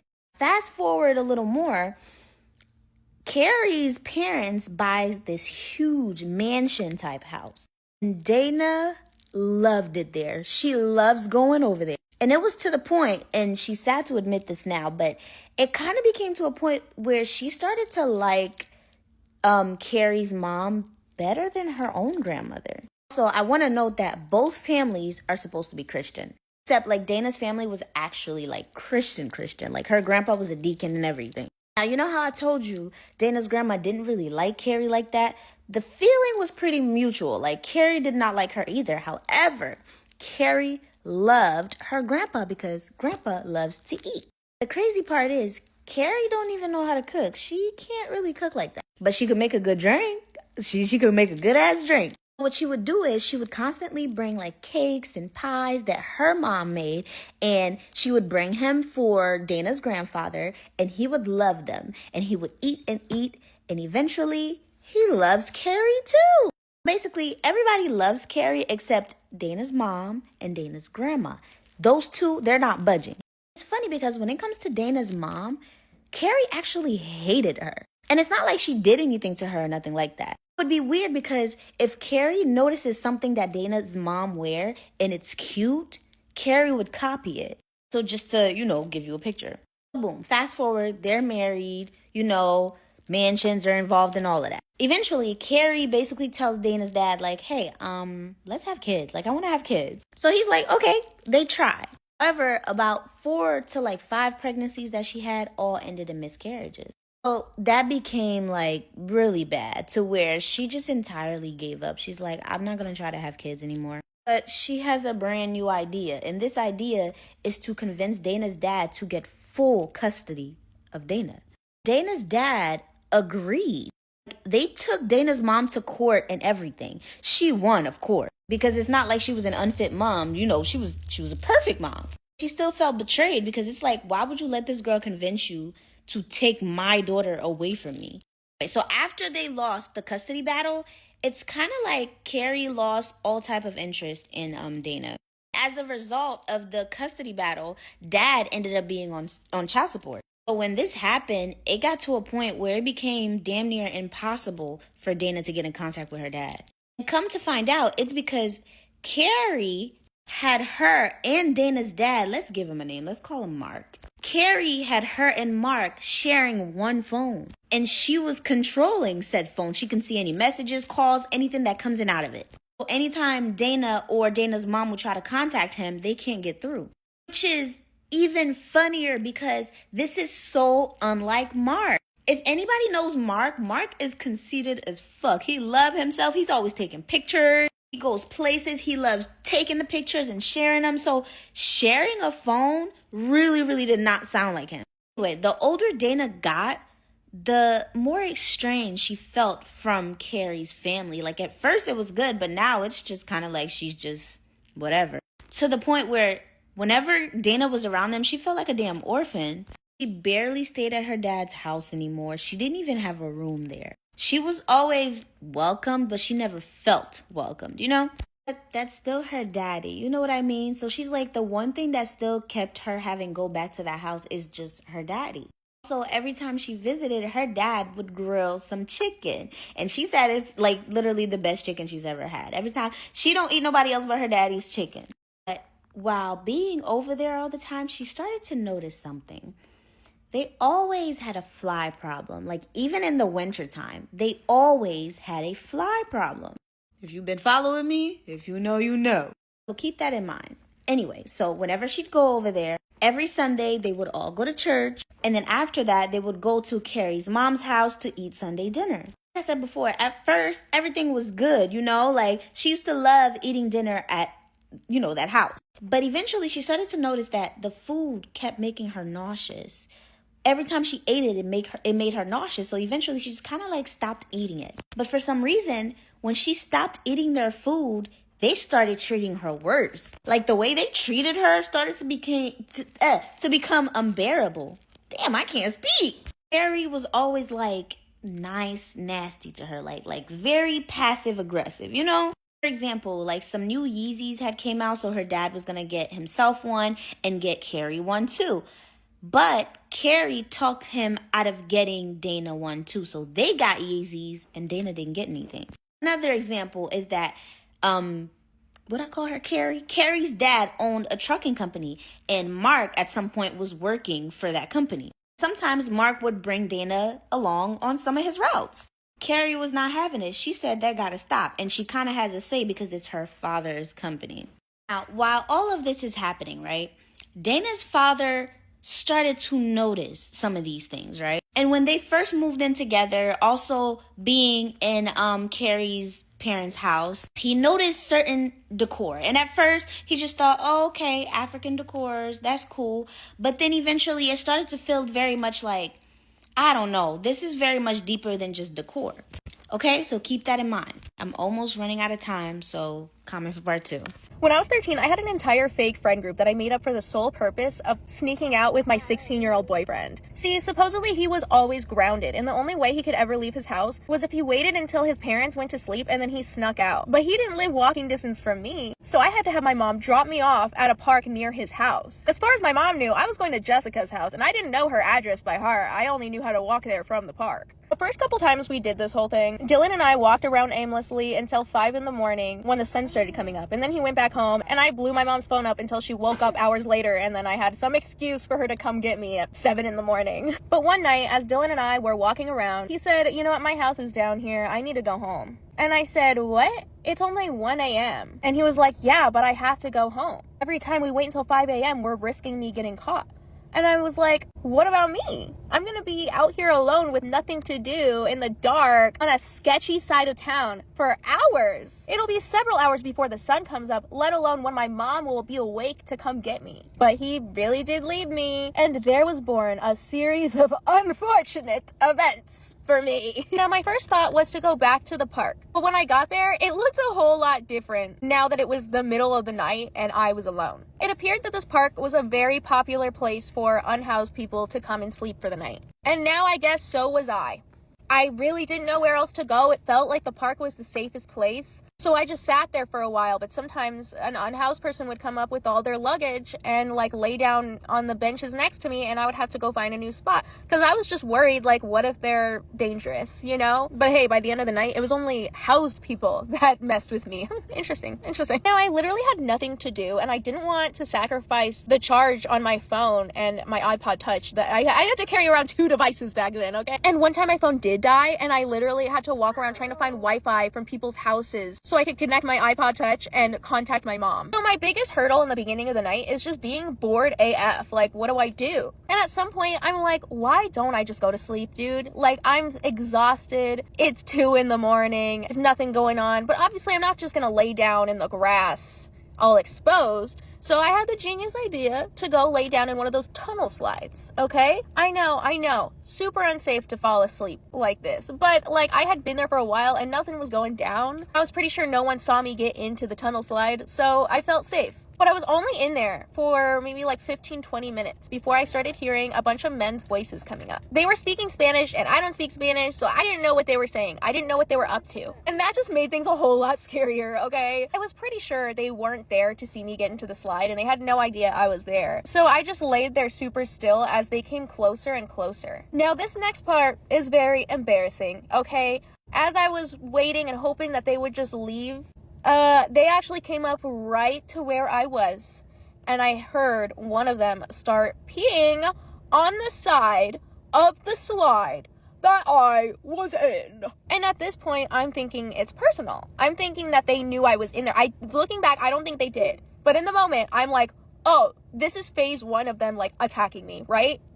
So for a moment, I freeze. Ignore my babies. But then I shoot out of the slide.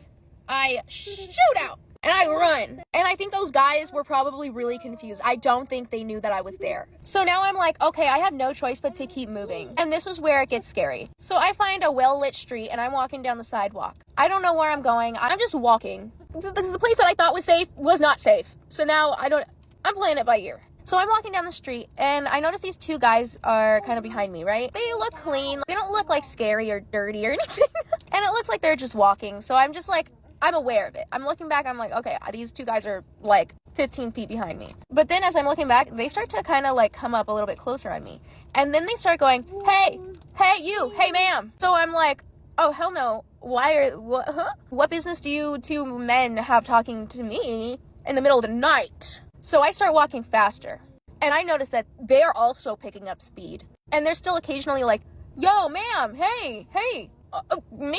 Why are you talking to me? So then I remember some advice that my mom gave me when I was a kid, and she would tell me like what to do if you're in a dangerous situation, right? And she would tell me to go somewhere public, go somewhere where there's people, witnesses. So in the distance ahead of me on the other side of the street, I see light. It's a well-lit gas station. There's cars filling up their tanks. There's people. There's witnesses.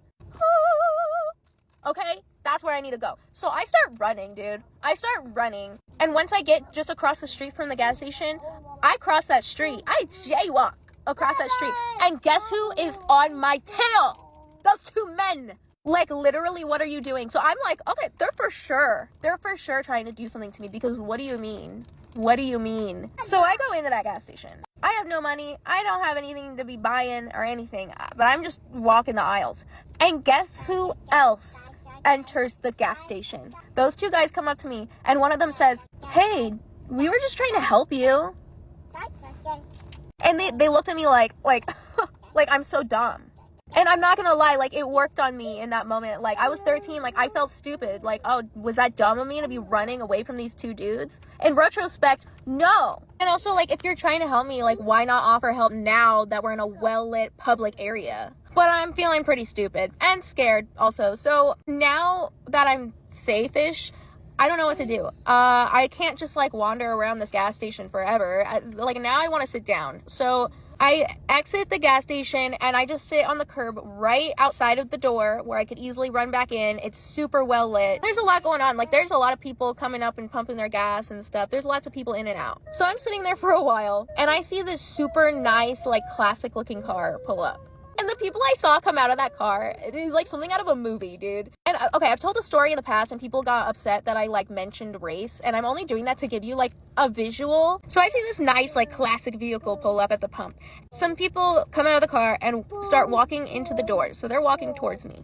So there's a man and two women. The man is like a black man dressed in like a colored suit. Like, I want to say it was literally like a purple suit. Like, he's looking snazzy, okay? He's looking good. And on either side of him, he has two Asian women that are beautiful, like hot, and dressed identically. And they're literally like, they have like their arms around him on either side, or maybe his arms are around them. Like, I don't know, but it's like they're all connected and they're walking, and it's like what am I looking at right now? Like, it literally looks like Cat Williams, two identical looking hot women on either side of him. Like, what? I'm literally seeing like an actual pimp right now. I'm looking up to them because they're walking right towards me. I'm right by the door to the gas station. So the guy comes up to me and I'm like, I know he's about to talk to me. Like, he's looking at me and he goes, "Hey, how old are you?" To me, at the time, like, he seemed genuinely concerned. I was only 13, remember? So I'm thinking to myself, should I say I'm 18? Because, like, what, am I gonna get arrested? Like, is he gonna call the police because I'm breaking curfew or something? But then I'm like, there's no way I can pass as 18, right? So I'm like, 16? And he's like, that's what I thought. He goes, if you ever need anything, give me a call. And he gives me a card. And it's for, like, an auto body paint company. But it has, like, his name and number on it. And, like, looking back, he was definitely trying to recruit me. Like, he was definitely trying to, like, pimp me out, traffic me, like, all of that. But at the time, I was like, thank you. Like, I legit held onto that card for years, dude. I had that card in my wallet, like, just in case I need to call that guy. Like, what was he gonna do? He was gonna make things a lot worse. Thank God nothing serious happened within those events. But one thing did actually happen to me. And I don't remember if it was that night or if it was a different night. But I did get SA'd. And I will definitely, like, tell you that story. But it's it's hard to make that, like, a laughy, funny thing. So that's definitely for, like, a different video. Because it's a different tone, okay? So let me know if you want that story. I wouldn't mind talking about it because there's a lot of things that I had to realize wasn't my fault in that situation, and maybe that story would help somebody else to either prevent that from happening or for them to, like, heal. Okay, so if you want to hear it, I'll tell it. Let me know. And everyone's been saying I need an update on Dylan. I actually do have an update on Dylan because I started talking to him again when I was like 19, briefly, okay? And he was just a whole lot worse. So I do have some updates. And yes, I did tell this story on here when I had way less followers about a year ago. So if you've heard the story before, it was me. I've had people claim that I steal other people's stories, that I make them up, that I take Reddit stories and change them slightly. Very specific accusation and very wrong. All of my stories are true. They're real. They're my stories. Yeah. Thank you to everyone following my stories. Thank you to my followers, the commenters, everybody. Like, it literally heals me so much, and it just makes me feel so good to be able to tell my stories, whether they're really personal or like really stupid. So thank you. I love you guys. Let's read some scary stories from people who work the night shift. Used to clean a church alone late at night. There was a piano upstairs, which I thought was broken, which was why it was upstairs in the attic. One night I started hearing piano music from the attic. I immediately assumed someone was up there pranking me, so I went up and there was no one. When I turned to walk away after realizing no one was there, I heard a loud bang behind this metal door, which I assume was an attic closet. Never work the night shift again. Asked the one other person that worked night shifts. She confirmed weird shit happening was normal. I was working at a middle school as a night shift custodian. I cleaned a long U-shaped wing full of classrooms every weeknight. I'd already locked up one set of doors to the wing and was about to lock the ones at the other end of the U. I made the full lap around the wing, and I'd been cleaning there all night alone, and came to the end of the hallway where the doors to the rest of the school were. When I shut the lights off, the dark silhouette of what looked like a child ran from across the end of the hallway from left to right. There were doors down there, but I'd just locked them all up and no one was around. I was so creeped out, I locked the doors connecting the wing to the rest of the school and ran to my car. I always felt like I was seeing things out of the corner of my eye working there at night, but that was the most visible, for sure thing I saw at that place. 2 things happened when I was an overnight baker in a downtown area. Parking overnight is free in this downtown area, but it can be crowded. First come, first served. This one night I parked a block away, and as I was walking to my job, this young guy is riding his bike around me in my car. He followed me close to my job. I was quickly able to get in the building. That morning when my boss came in at 4 a.m., he told me about his weird experience of this kid on a bike riding around him in his car. That guy did this for a few days until the weekend, getting closer each time. The last time he tried to hit my boss with his bike, but my boss managed to hop between 2 vehicles and walk away safely. We never saw that guy again. In summer, I would sit outside on a well-lit and busy street, and on this side, at the opposite end, was a federal building with nothing between us but solid building. So this one night I'm relaxing, and I look towards the federal building and see a person completely in shadow walking my way. Even walking under the streetlight, I couldn't see the features of this person. I quickly went in and waited to see who passed. No one passed at all in the next 10 minutes. I've never felt such malevolence from a person who was just walking. It still bothers me 15 years later. I work in a prison. When I was new, I was working overtime one night in a housing unit that has seen a lot of death. It was well after midnight, and all of the offenders were supposed to be in their cells. Since this was a medium security prison, the offenders still had access to leave their cell to use the communal bathroom at night. Well, I was going in for the 2 a.m. count. I watched an offender walk down the stairs from the second level and into the bathroom. I stood at the entrance to the bathroom and yelled in to ask them what cell they were in so I could add an extra body to that cell for my count, but I got no answer. I then walked into the bathroom and searched everywhere but found absolutely nobody.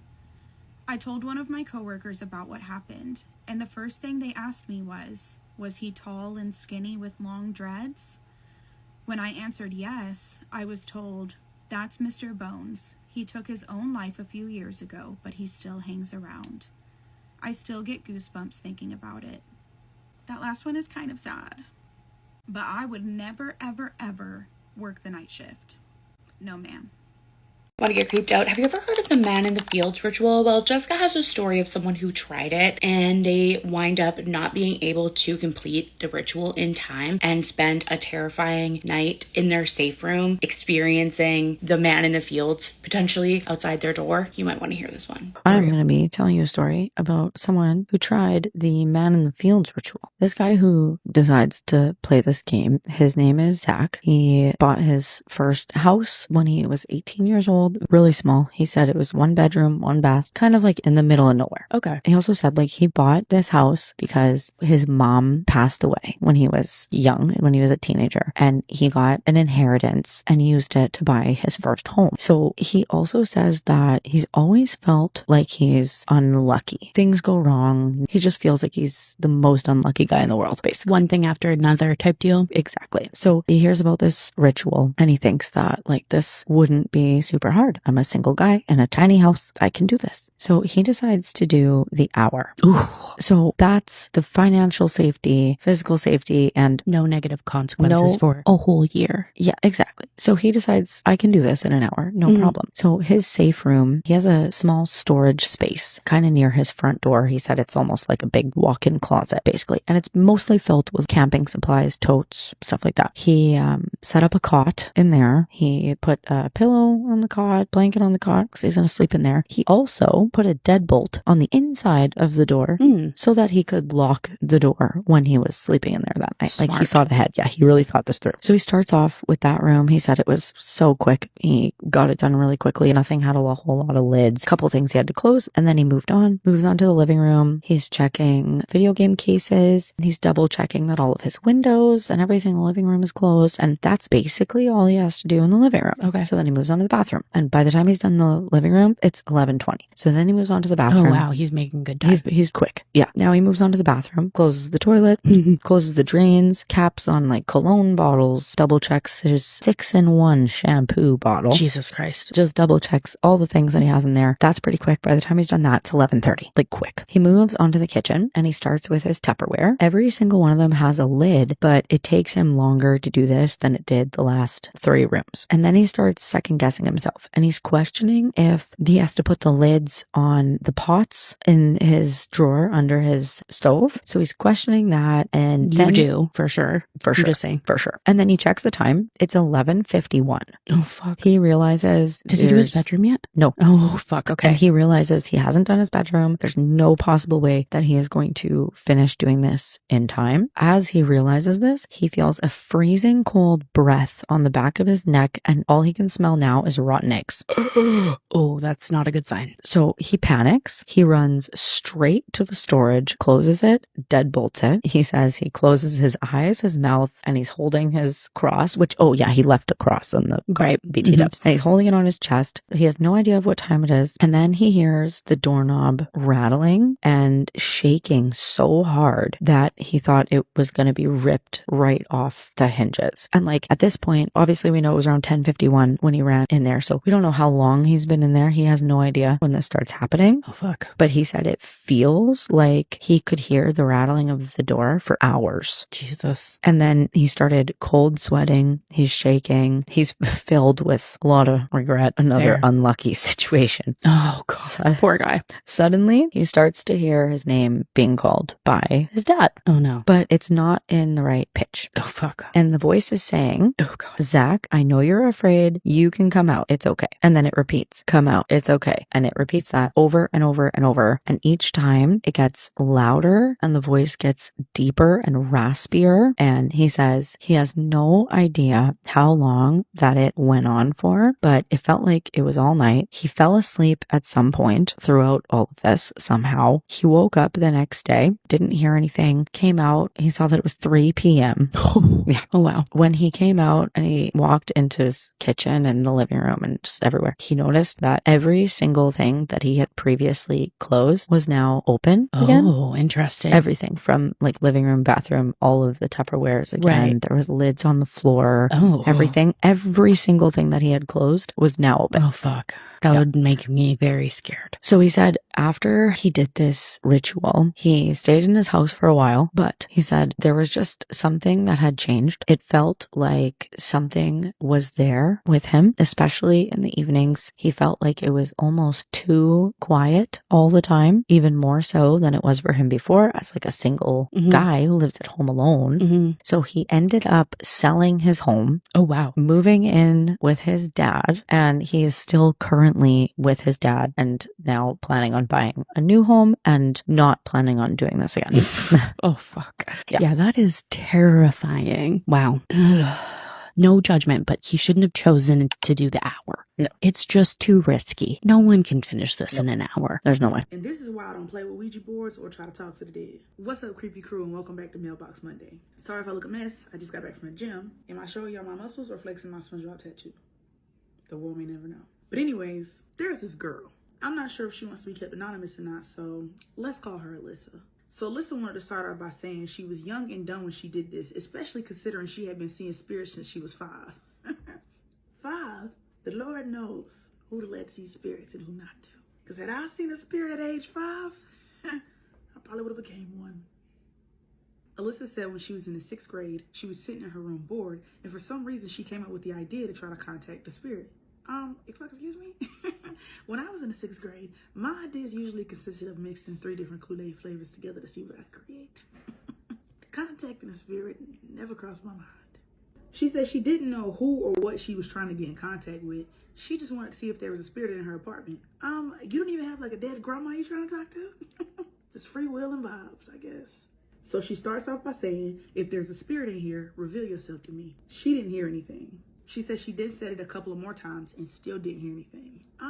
That sounds like a sign to me, but it wasn't a sign for her. So then she goes, if there's a spirit in here, tell me your name. Not here. If you are here, I don't want to know who. I don't want to know nothing about you. Just continue to mind your business the way you have been, and I'll continue to mind mine. So Alyssa said the name Dorothy popped in her head, so she ran with it. So she says, Dorothy, if you're here, give me a sign. Dorothy, you ain't got to tell me a goddamn thing. You know what I'm saying? Continue to live your life. Alyssa says she says this like 3 times, and she said quiet, wait for something to happen, but nothing did, so she just went on about her day. So later that night, it was time for her to go to bed. Her and her little sister shared a room. She said they had a little white princess TV that sat on the dresser. She said any other time, the TV worked just fine. Never had any problems, malfunction, anything like that. So she and her sister were laying down about to go to bed.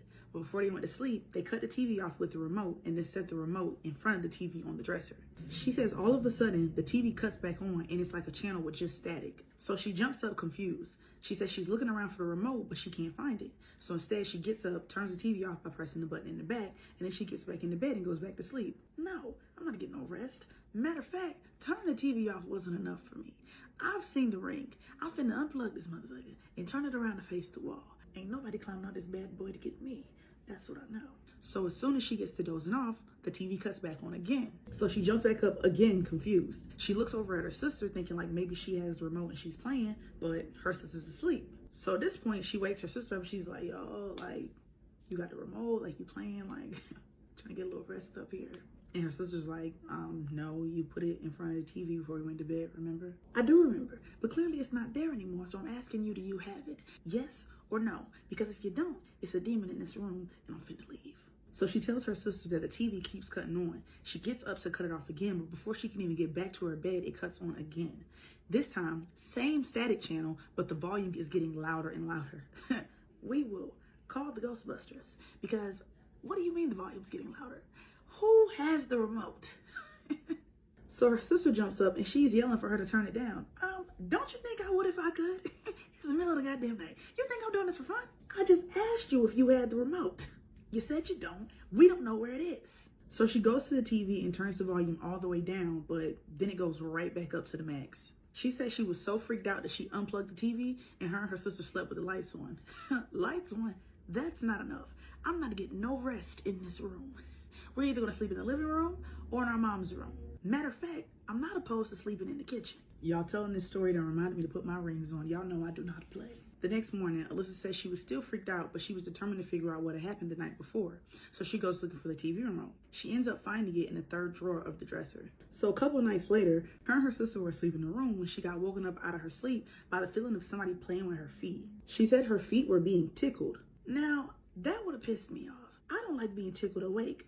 And you're gonna wake me up out of my sleep tickling my feet? You're finna get your top knocked off.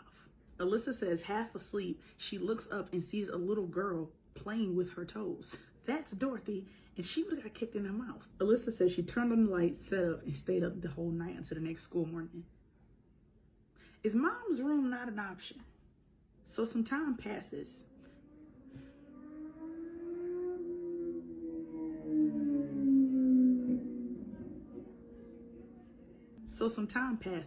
She's in the living room with her mom and her sister when she says she looks over and a little girl wearing a white dress with pink flowers walks through the wall, looks at her, smiles and waves, and then walks through the other side of the wall. Now, in that moment, y'all know what I would be doing. Hooting and hollering, because that's a ghost. No doubt about it. That is a ghost. I'm not seeing shit. And then she said it was the same little girl that was playing with her toes. You that bitch that woke me up the other night. Tell you what I'm finna do. Call the FBI. Someone's gonna sort this out. She says she never says anything to her mom or sister about it and just went on like nothing ever happened. Why'd you do that? Everybody finna know. I'm telling the whole block. When I get to school, y'all ain't never gonna believe what I saw last night. Let me tell y'all something. Come on. Bring your snacks. She said she never saw the little girl again after that, but she did know to never do anything stupid like call on a spirit again. She says now that she's older, it's very rare that she sees spirits. Seeing them at all is too rare for me. I don't want to see none. She says she has 2 kids and she feels like they're experiencing it and she doesn't know how she feels about it. But she said that's another story. She said also if y'all are interested in any of her other paranormal stories, she'd be more than happy to share, so just let her know something. Crazy business. Y'all stay safe out there. Hey everyone, get ready with me while I tell you about the scariest thing that ever happened to me when I was younger. I think about this night a lot, and every time I think about it in the middle of the night, I have to turn my light on. I don't do story times, but if you guys like them, I might make more because I got some crazy stories in my life. I have moved like over 10 times because my dad was in the military. So when I was in 9th grade, my family owned property in Defuniak, Florida. This property was like very big, so whenever they first got the property, the wood line was like very, very thick.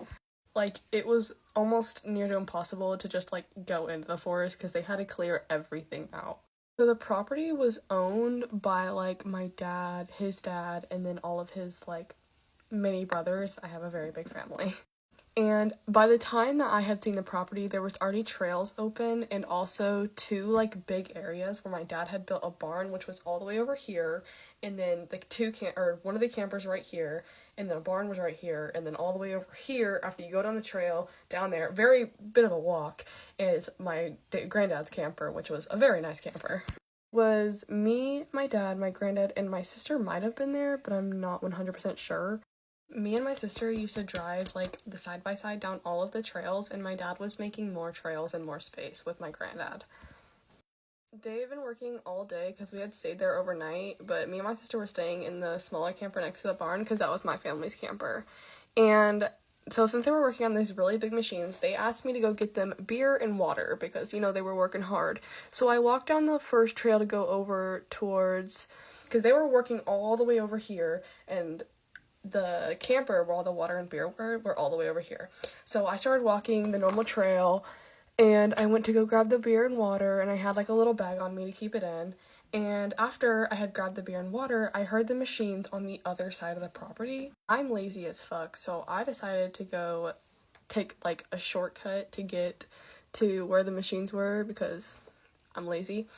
But I decided to walk through, and as I was walking, the noise of the machines wasn't getting louder or quieter.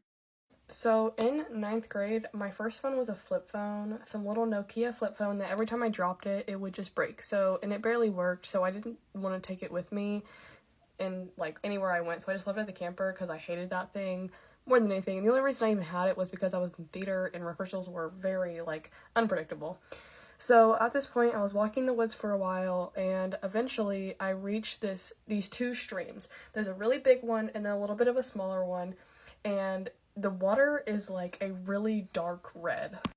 At first, it didn't strike me as anything weird. I just assumed that maybe the sand or dirt was red, but then I started paying closer attention, and it was not.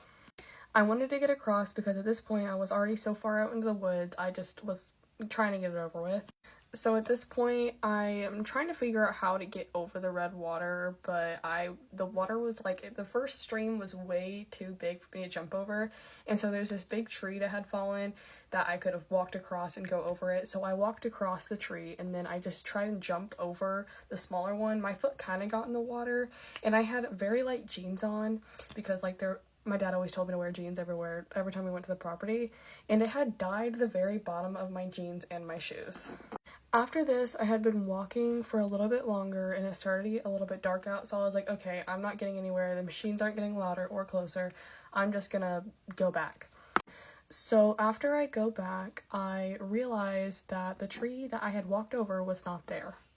I started walking like up and down the stream to see maybe if I had walked too far over, and the tree was nowhere to be found. So I decided to jump back over the small stream and to figure out how to get over the bigger stream when I got there because I just honestly wanted to get back to the camper. After I'm walking up and down that stream trying to figure out a way to get across without actually getting in that disgusting looking water, I decided to just walk through. Mind you, I was debating on going through this water for quite a while because I'm kind of a germaphobe and I did not know why the water was that color. So finally I get up the courage to try and walk through the water, and it's knee deep. My entire jeans are completely dyed red.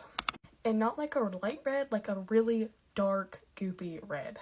After I had gone through the water, after a while of convincing, it was already getting like pretty dark, and I didn't have a flashlight or a phone to use as a flashlight, so I was pretty much cooked. I have never been scared of the dark. Ever since I was little, I never cared. My sister always has been. I just never really cared that much. So I started walking back, and after I'd been walking in the woods for a while, I ended up back at that red stream. I started gaslighting myself into thinking maybe I like accidentally made a circle, but I was like, okay, this is really freaking weird. So this time I was getting a little scared, and I started walking again a little bit faster this time, and yet again I ended up at that red stream of water. It was completely pitch dark at this point, and the only thing that was giving me light was the moon reflecting off the water. I'm just standing there wondering if anybody even knows that I'm gone, or if I'm just exploring, because that's what me and my sister always did. I decided to give it one more chance of me running this time, and yet again I end up back at that red stream. And the third time that I ended up at that stream, all the trees and everything around me started shaking, and it wasn't the wind. I thought it was, I convinced myself it was, but it wasn't windy enough for the trees to be shaking that much. So then again, I started gaslighting myself, saying it was the animals or something, but something felt really, really wrong. And that's when I heard the most agonizing screech I had ever heard in my entire life, and I broke down crying. I was on all fours, praying out loud on my hands and knees, just bawling my eyes out, just praying for a way out. It almost felt like the trees and everything around me started getting closer to me, and it was really freaking me out, so I just closed my eyes, praying for the best. So at this point, I decide that I'm just going to close my eyes and keep running until I make it back to the trail. I was bumping into trees, falling on the ground because I closed my eyes. I didn't want to see anything because I know if I were to see it, I knew I was just done right then and there. I didn't think anything was chasing me, but I had a dark feeling that something was. And after a while, I eventually finally made it back to that trail, and I sprinted to the camper hoping my dad would be there. When my dad saw me, he didn't seem like anything was wrong because me and my sister were always exploring that forest and everything over there, and I tried to tell him what happened, and he looks at me and said, "There's no water on this property." And at first my dad thought I was just messing with him until he saw my pants were completely dyed, and that's whenever he decided that the next morning we were going to go try and find what I saw. So that next morning we went to go to the area that I went, and we did not see water anywhere. And after that, I just refused to go in those forests by myself. And so if anybody knows what happened that night, please tell me, because I still think about this like to this day. We can see things as children that adults can't really see, and I'm gonna stick with that opinion for the rest of my life because I have 2 stories that confirm it. Whatever you might think of, like ghosts, paranormal, astral projections, future, I feel like the veil is way more thin for children, and that's why they can literally look what is underneath it. Both stories are about me, and the first story happened when I was 4, and my grandpa died. And we were having like a supper. It's common in Slavic countries to have a supper. So basically the whole family comes together for a supper that they have after a funeral. And I was not at the funeral because my parents did not want to traumatize me. I was just 4. And I wasn't really like upset or anything. I just didn't really understand what was happening. I did not understand what means dead. Like, what means that your relative is gone. And mind you, my grandpa had his seat at the table. He had a seat like at the head of the table, and this time it was completely empty because he died, and my seat was right next to him. So the whole family sits together, and my grandma told me the story, I forgot to say. So I take my place, and everybody has its own plate, obviously, and little 4-year-old me sees that grandpa does not have a plate because he's dead, but I didn't really understand what that means. So I see that he has no plate. And I asked my grandma, "Where is the plate for grandpa?" And my grandma looks at me and she goes, oh, like, there's no grandpa, you see, like, because she did not want to probably explain to me all of this during a supper. I did not really understand it anyways. So she goes like, "There's no grandpa, you see, like, he does not need a plate because he's not there." And I go, "But he's there. But he's there." And I look in the void. There's nobody on that seat, on my grandma's seat right next to me. Nobody's there.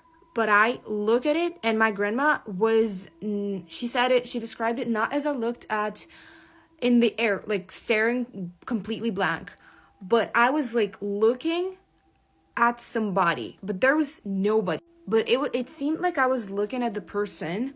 If there would be a person, I would look into his face. And I look, and I was like, but he's there. Give him a plate. He's there, and he's gonna be hungry. So, yeah, this is how it was. Then somebody tried to change the topic and whatever. But isn't that really fucking weird? The whole family remembers that. I asked my parents as well. They remember that. So, you decide how and what to think about it. And the second one also comes from my grandma. And don't think that my grandma is a really good person. She's not. She's not. But my grandma was totally not making that up, because the second one I remember, and the first one my parents remember, which are great people, and I always trust them. My grandma used to be a sweet angel, but she turned out to be the most two-faced person that hates the whole family that I absolutely know. And it turned out in 2024 like that, I found out. But at least I know she wasn't lying. So the second story took place when I was around 8 years old. We were sitting in my grandma's cottage house's garden, and we were just talking about something, regular topics. We were just enjoying the garden. And then I go completely blank. My stare goes like blank. I look into the void, and I drop my face. Is completely serious. I was never like that, mind you. I was always like a fun child. I used to never like prank anybody like that. My pranks were fun. They were not creepy. This is not normal behavior for me. And I drop my face in the middle of conversation. I go, Grandma, you're gonna be left alone, staring into nowhere, just, somewhere far away. And my grandma, shocked, she was like, what do you mean? And I repeat, you're gonna be left completely alone in the future. You're gonna be alone. And I had a really serious face, like I was like, zoomed out, unfocused. And then I focus, and I'm back in this reality, and I go, and I continue the topic, the conversation that we had before I went absolutely blank, staring into nothing. And it was like a prediction to the future, and I was acting like that did not happen. I just forgot about it. And when my grandma told me when I was like 3 years ago, she told me that, and she was like, what was that? And I was, oh, right, I forgot about it. And I have a memory of this in my head, but it just hazy. Anyways, guess what happened in 2024 when it turned out I overheard her talk with the friend. She was kind of drunk. She was first time drunk in my life. She turned aggressive, and she was gossiping about the whole family. And she turned out she does not love her children. She thinks my mother cheats on my father, and she thinks I'm not my father's daughter because my mother cheated and whatever. Even though I resemble a lot to my father, and obviously my mother is in love with my father, which she just turned to be a complete asshole. And it was insane for me to know this, to find this out, and for my whole family. So my whole family stopped talking to my grandma. It was not just because she was drunk.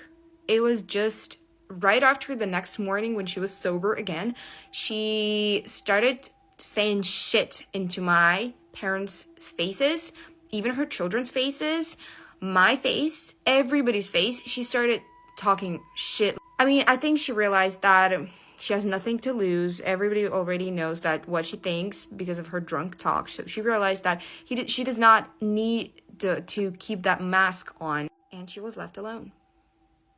And she was left alone as an outcome. She now lives alone.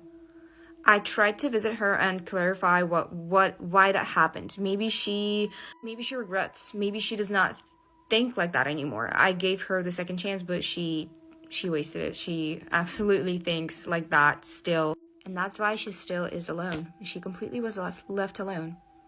And small me, that is fucking scary. Small me knew it. In that garden, sitting and staring into nowhere, I knew somehow that that's gonna happen. I zoomed out, and it was just something possessed me. I don't know how to even call it.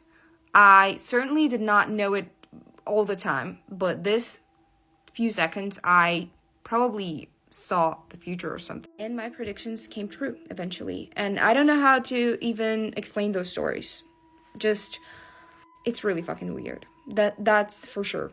And what do you think about it? And maybe you have some stories like that, and you just might share them in a comment. Can we show them the older homestead? Yeah, let's go. As you know? No, it's not. No, it's not.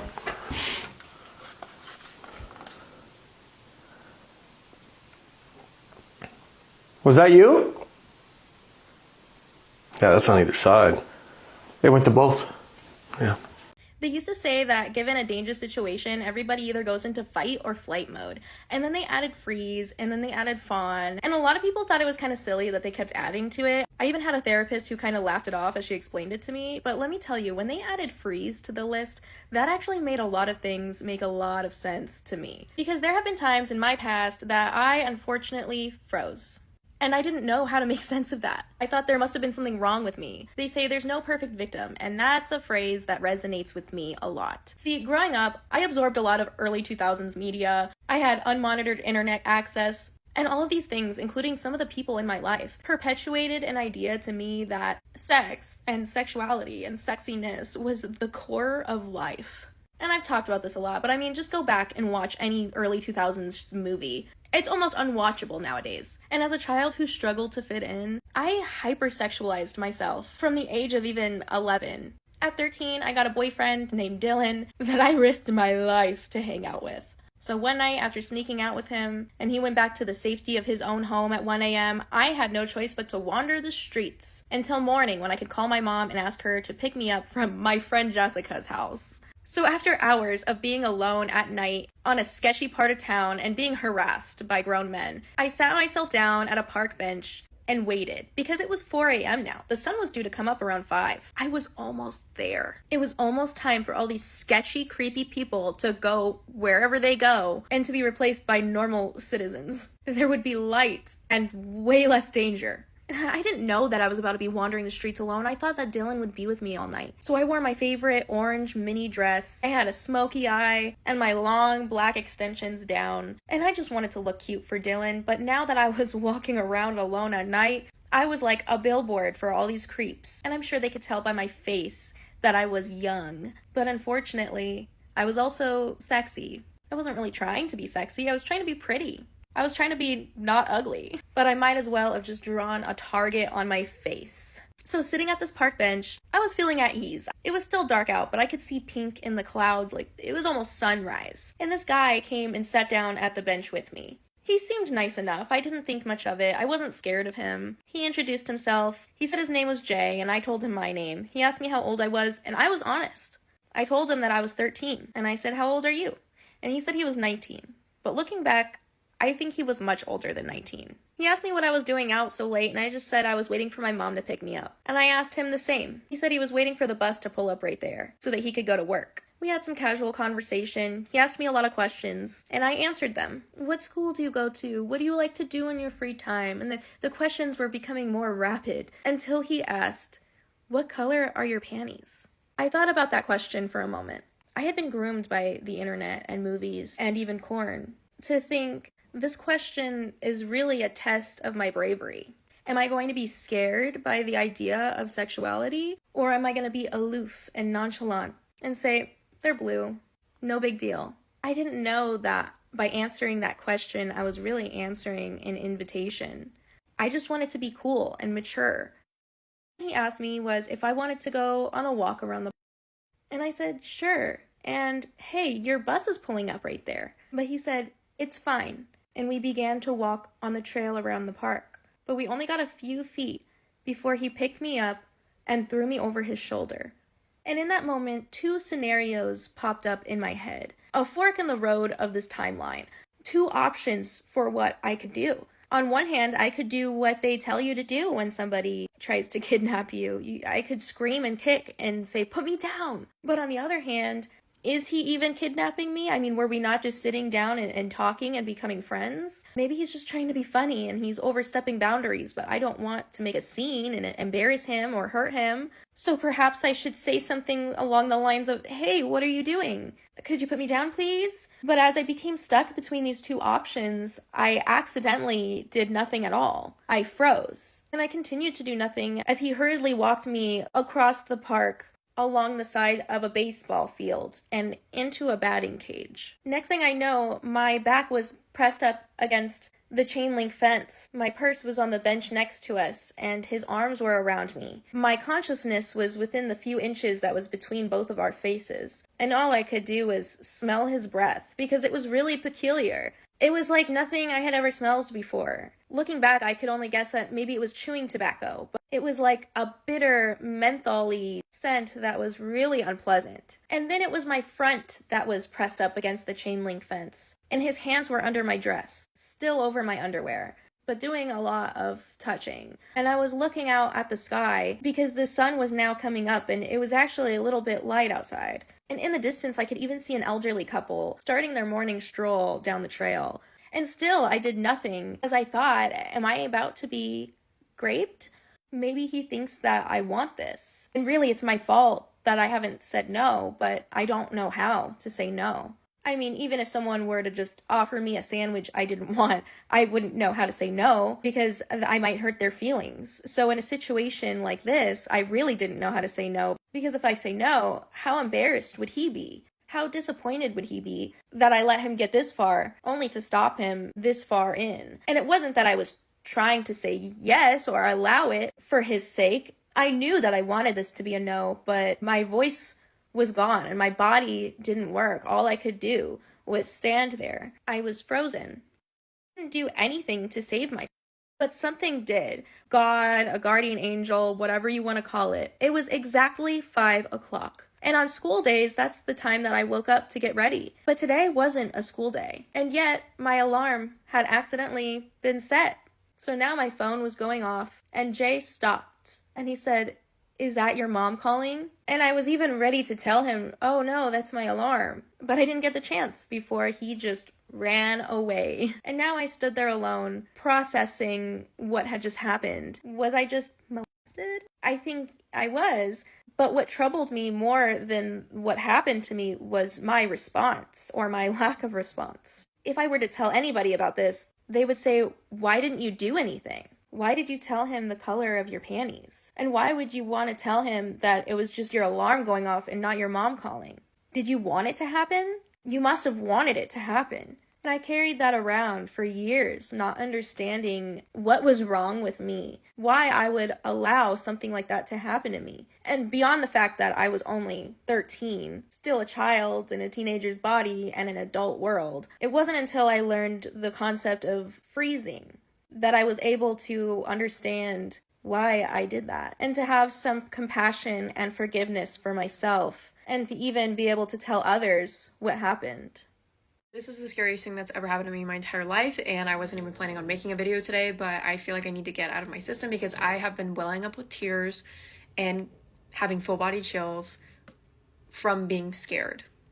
If you know me in real life, that never happens to me, so I feel like I just need to get out of my system.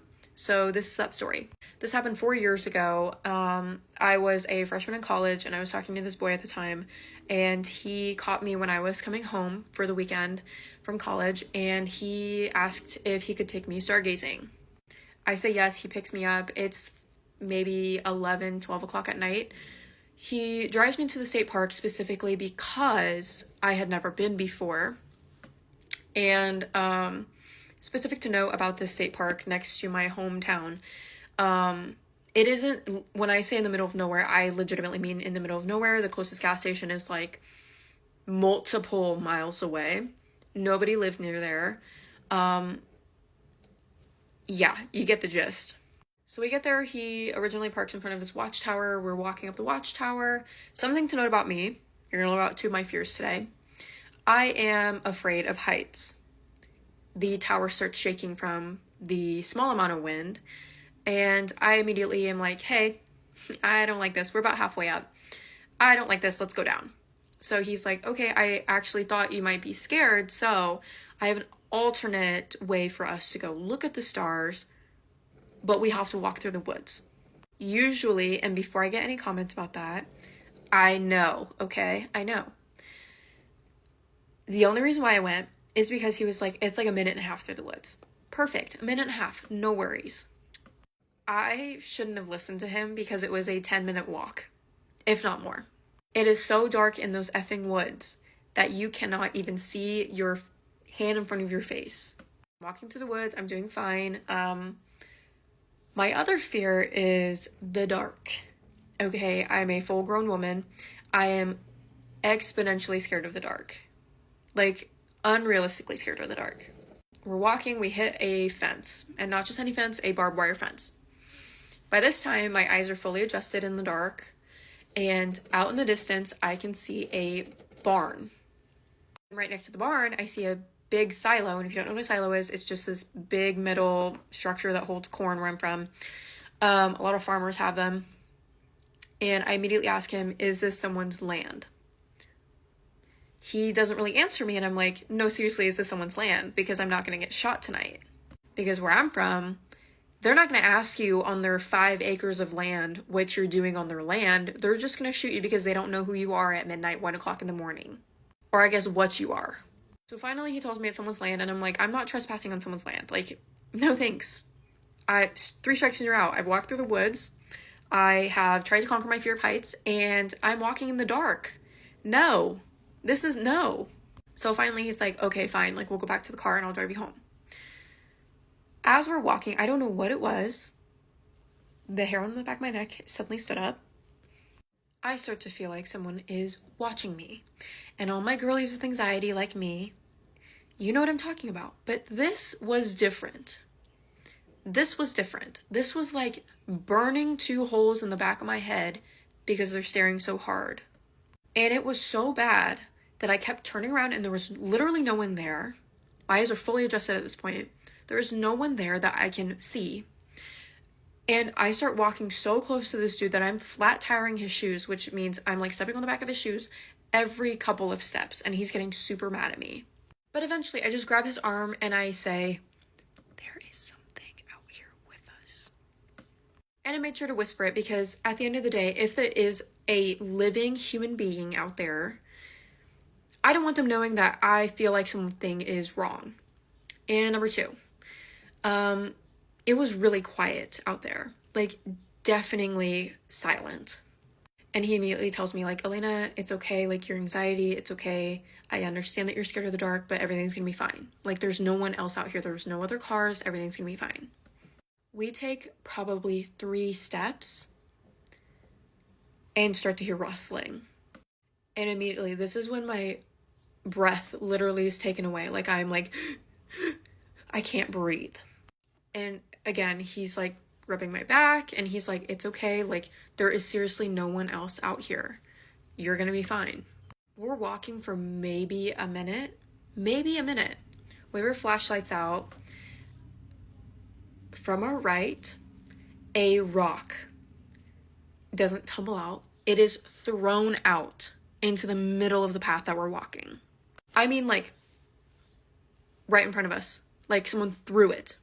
This was a game time decision, right? Right. I left him in the woods. I ran so fast, I left him in the woods. I have never ran faster in my entire life. And all my running girlies, I ran for a minute. Sprinted for a minute. I get to his car and I'm trying the door handles and I immediately am going through all these scenarios. I'm like, what am I going to do if if there is a person in the woods? So I'm trying the door handles. I'm going to like literally every door and all of them are locked. And all of a sudden I hear him giggling and like jogging out of the forest. And he was like, that rabbit really scared me. A rabbit? And I probably look disgusting at this point, but I legitimately lost my mind on him. I was like, since when do rabbits pick up rocks and throw them at people? Since when has that ever happened? But anyways, we get in the car, we drive off. The whole time I'm asking him, what do you think that was? What do you think that was? Do you think that was a real person? Do you think that was a ghost? What was that? And I don't think he took me very seriously at the time because he was like, whatever. Needless to say, I never talked to him ever again. And now I will elaborate on why it's so scary to me. I don't think that was paranormal by any means. Because when you experience something paranormal, it's almost like an instantaneous thought, right? You're trying to rationalize. You're trying to go through the scenarios in your head on how it is possible that that happened. This was different. I have never felt so fearful in my entire life. And let me ask you this.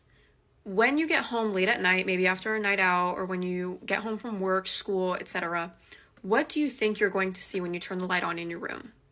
Probably some decor, probably your bed, your desk, maybe a pet lives there, I don't know. But you anticipate on what you're going to see because you're prepared for what you're going to see. I'm not comparing bedrooms in the woods, but I was not anticipating someone else to be out there because there's no cars out there. There was no way for someone to get out there if they didn't get there before the sun went down, if you catch my drift. And I think there's something, at the end of the day, there is something so deeply frightening about knowing someone was watching you the whole time. And there is something equally as frightening knowing you never saw them. And then you have to think about a plethora of things. Like, why was that person following two teenagers in the woods without making their presence known? How did that person get out into the middle of the woods in the middle of the night? I left a key part of the effing story out. When we got there and we got our little pass, the state trooper or whoever was working there told us that we were the last people going in. So be that as you may, moral of the story, you never know. What the fuck was that? Bro! What's going on around you? I don't know. I'm frozen. I am frozen. Did the window break? Here's another scary story about the kids I used to babysit for that lives in an extremely haunted house. Catch up on my playlist if you haven't already. It'll be a lot easier to follow everything else. So if you've ever had a paranormal experience, I'm just going to say this really quick because I know it might resonate with people. You know, for whatever reason, evil spirits and demonic activity, they tend to like feet, okay? I have way more stories including feet to do with paranormal things. I have like 5 of them of terrifying things that have happened with feet specifically. Don't know why, but they seem to really like them. It's like they know it's terrifying.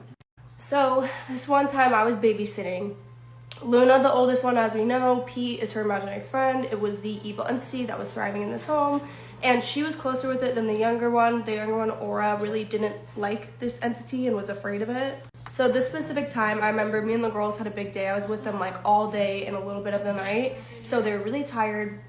Put them to bed, turned their night lights on, kept the doors open. I didn't like shutting their doors ever, but tucked them in. Everything seemed well. And then 30 minutes after I tucked them in, I see Luna, the oldest, coming down the hallway, because I can see down that hallway from the living room when I was sitting on the couch. And she saw I was sitting there and ran to me. And I remember I like opened my arms out and she jumped into my arms and her body was shaking. And I was like, baby, what's wrong? Obviously in my head, I feel like I know what's going on because I've had so many bad experiences. But the thing was, guys, she was never really afraid of Pete. It was like her friend. Like, it bonded with her and tried to attach with her. She was scared, and I never really saw her that scared with Pete until she got a little older, but that's a different story. And she said, Rylie, something's in my room. Oh my god, I get such chills telling this story. I'm like turning on all my lights right now. And I was like, what's the matter, baby? And she said, well, I think something wants to play with me, and it's probably one of Pete's friends, but it's a little more scary. And it looks like its feet, it looks like its feet are hurting. I have chills right now. I said, baby, what do you mean its feet are hurting? And she said, well, I just looked over on my bed and I thought I saw Pete, and it wasn't Pete. She told me she rolled over because she like heard something, I guess, on the ground. When she rolled over to look on the floor, she saw the way she just described them. A disgusting, like decrepit, rotting pair of feet attached to legs. And she said she looked down and she saw feet, and she closed her eyes and she didn't want to look back up. And then she said she opened her eyes and the feet were gone. And then she felt something tickling her own feet. And I'm like really trying to keep it together. And when I retell this story, I like shake because I don't know why this one hit so terrifying for me. It was just me visualizing it and feeling so bad. I cannot imagine how scared she felt in that time, you know what I mean? And so I'm holding her. I'm like, it's okay, baby. Like, you know what? How about we all sleep out here, right? We all sleep out here. And she's like, okay, like, I'd like that. I didn't, at this point, guys, like, I had often let them sleep with me on the couch. And not like I was sleeping, but I would put them in bed on the couch because I knew what was going on at home, and I didn't feel comfortable leaving them in the rooms. And the parents would get mad at me. And so I would try sometimes when I felt like maybe the activity was a little bit more normal, but I hated leaving them alone in their rooms. I was constantly, every like 5 minutes, typically checking on them, except for this night. Of course, I felt terrible. I had only checked on them once in like the 30 minutes they went to bed, and when I looked in the rooms, they were sleeping. So anyways, I'm like, you stay right here. I'm gonna go get Aura. God. Hold on. So I go and I get Aura, and Aura's door is right here. Luna's is right here. And I'm looking over and her door is shut, and I thought that's weird because I'm picturing her. I didn't hear her door shut, first of all. And when she ran out to get me, she looked so scared. I feel like she wouldn't have thought to close the door behind her. She would have just gotten up and ran, because that's how she described it to me. Oh my God. And I remember I was like, weird. I'm not even gonna you know what? Fuck that. I'm not going in that damn room. We're all sleeping in a group out here. And I pick up Aura. She's sleeping, and I feel like I am being watched heavily. And I swear to God, I heard knocking coming from Luna's room. So I'm picking up Aura. She's dead asleep in my arms, right? I'm like gently trying to like carry her out to the couch so waking her up. Right when I leave her room, it's like you look right at Luna's door. You can't, you know, exit the room without looking at it. I look down because I just feel like something is wrong. And through the door on the bottom, I see toes. Ugh, guys, I see toes barely, like it's standing right by the door. And it was like, in my head, I'm picturing it listening to the door, and like it shut itself in there. And I just see like barely the end line of toes, and they looked purple and disgusting, and like the flesh was not normal. And it was so hard in these moments because I thought I was losing my mind sometimes, and I thought, okay, like, maybe it is a real person. Like, there's so many times where I thought, like, it's a real person, it's not an entity, it's someone living in a crawl space. But I had checked attics, I checked the attic myself, the crawl space myself. I've checked every room in the house. There's never anybody in there. And I also knew from looking at this pair of feet, those were not human feet. So I just grabbed her tight, ran to the living room, and I remember I held Luna, and I was shaking so bad. And that night, I don't think that was Pete. I don't know what it was. I never saw it again. She never talked about it again. But after that was when I really just started not caring if the parents were mad at me when I would put them to bed on the couch, because I was not comfortable leaving those babies alone in their room with God knows what the fuck was trying to mess with her. And I'm putting myself in her shoes as a little girl, and how fucking terrifying. Like, I was terrified. I was sick to my stomach seeing that through the door. She said she rolled over and looked at the floor and saw them. Like, dude, I would never recover from that. That one probably takes the cake for one of my most terrifying experiences that I've tried to push out of my mind, to be honest, but horrifying.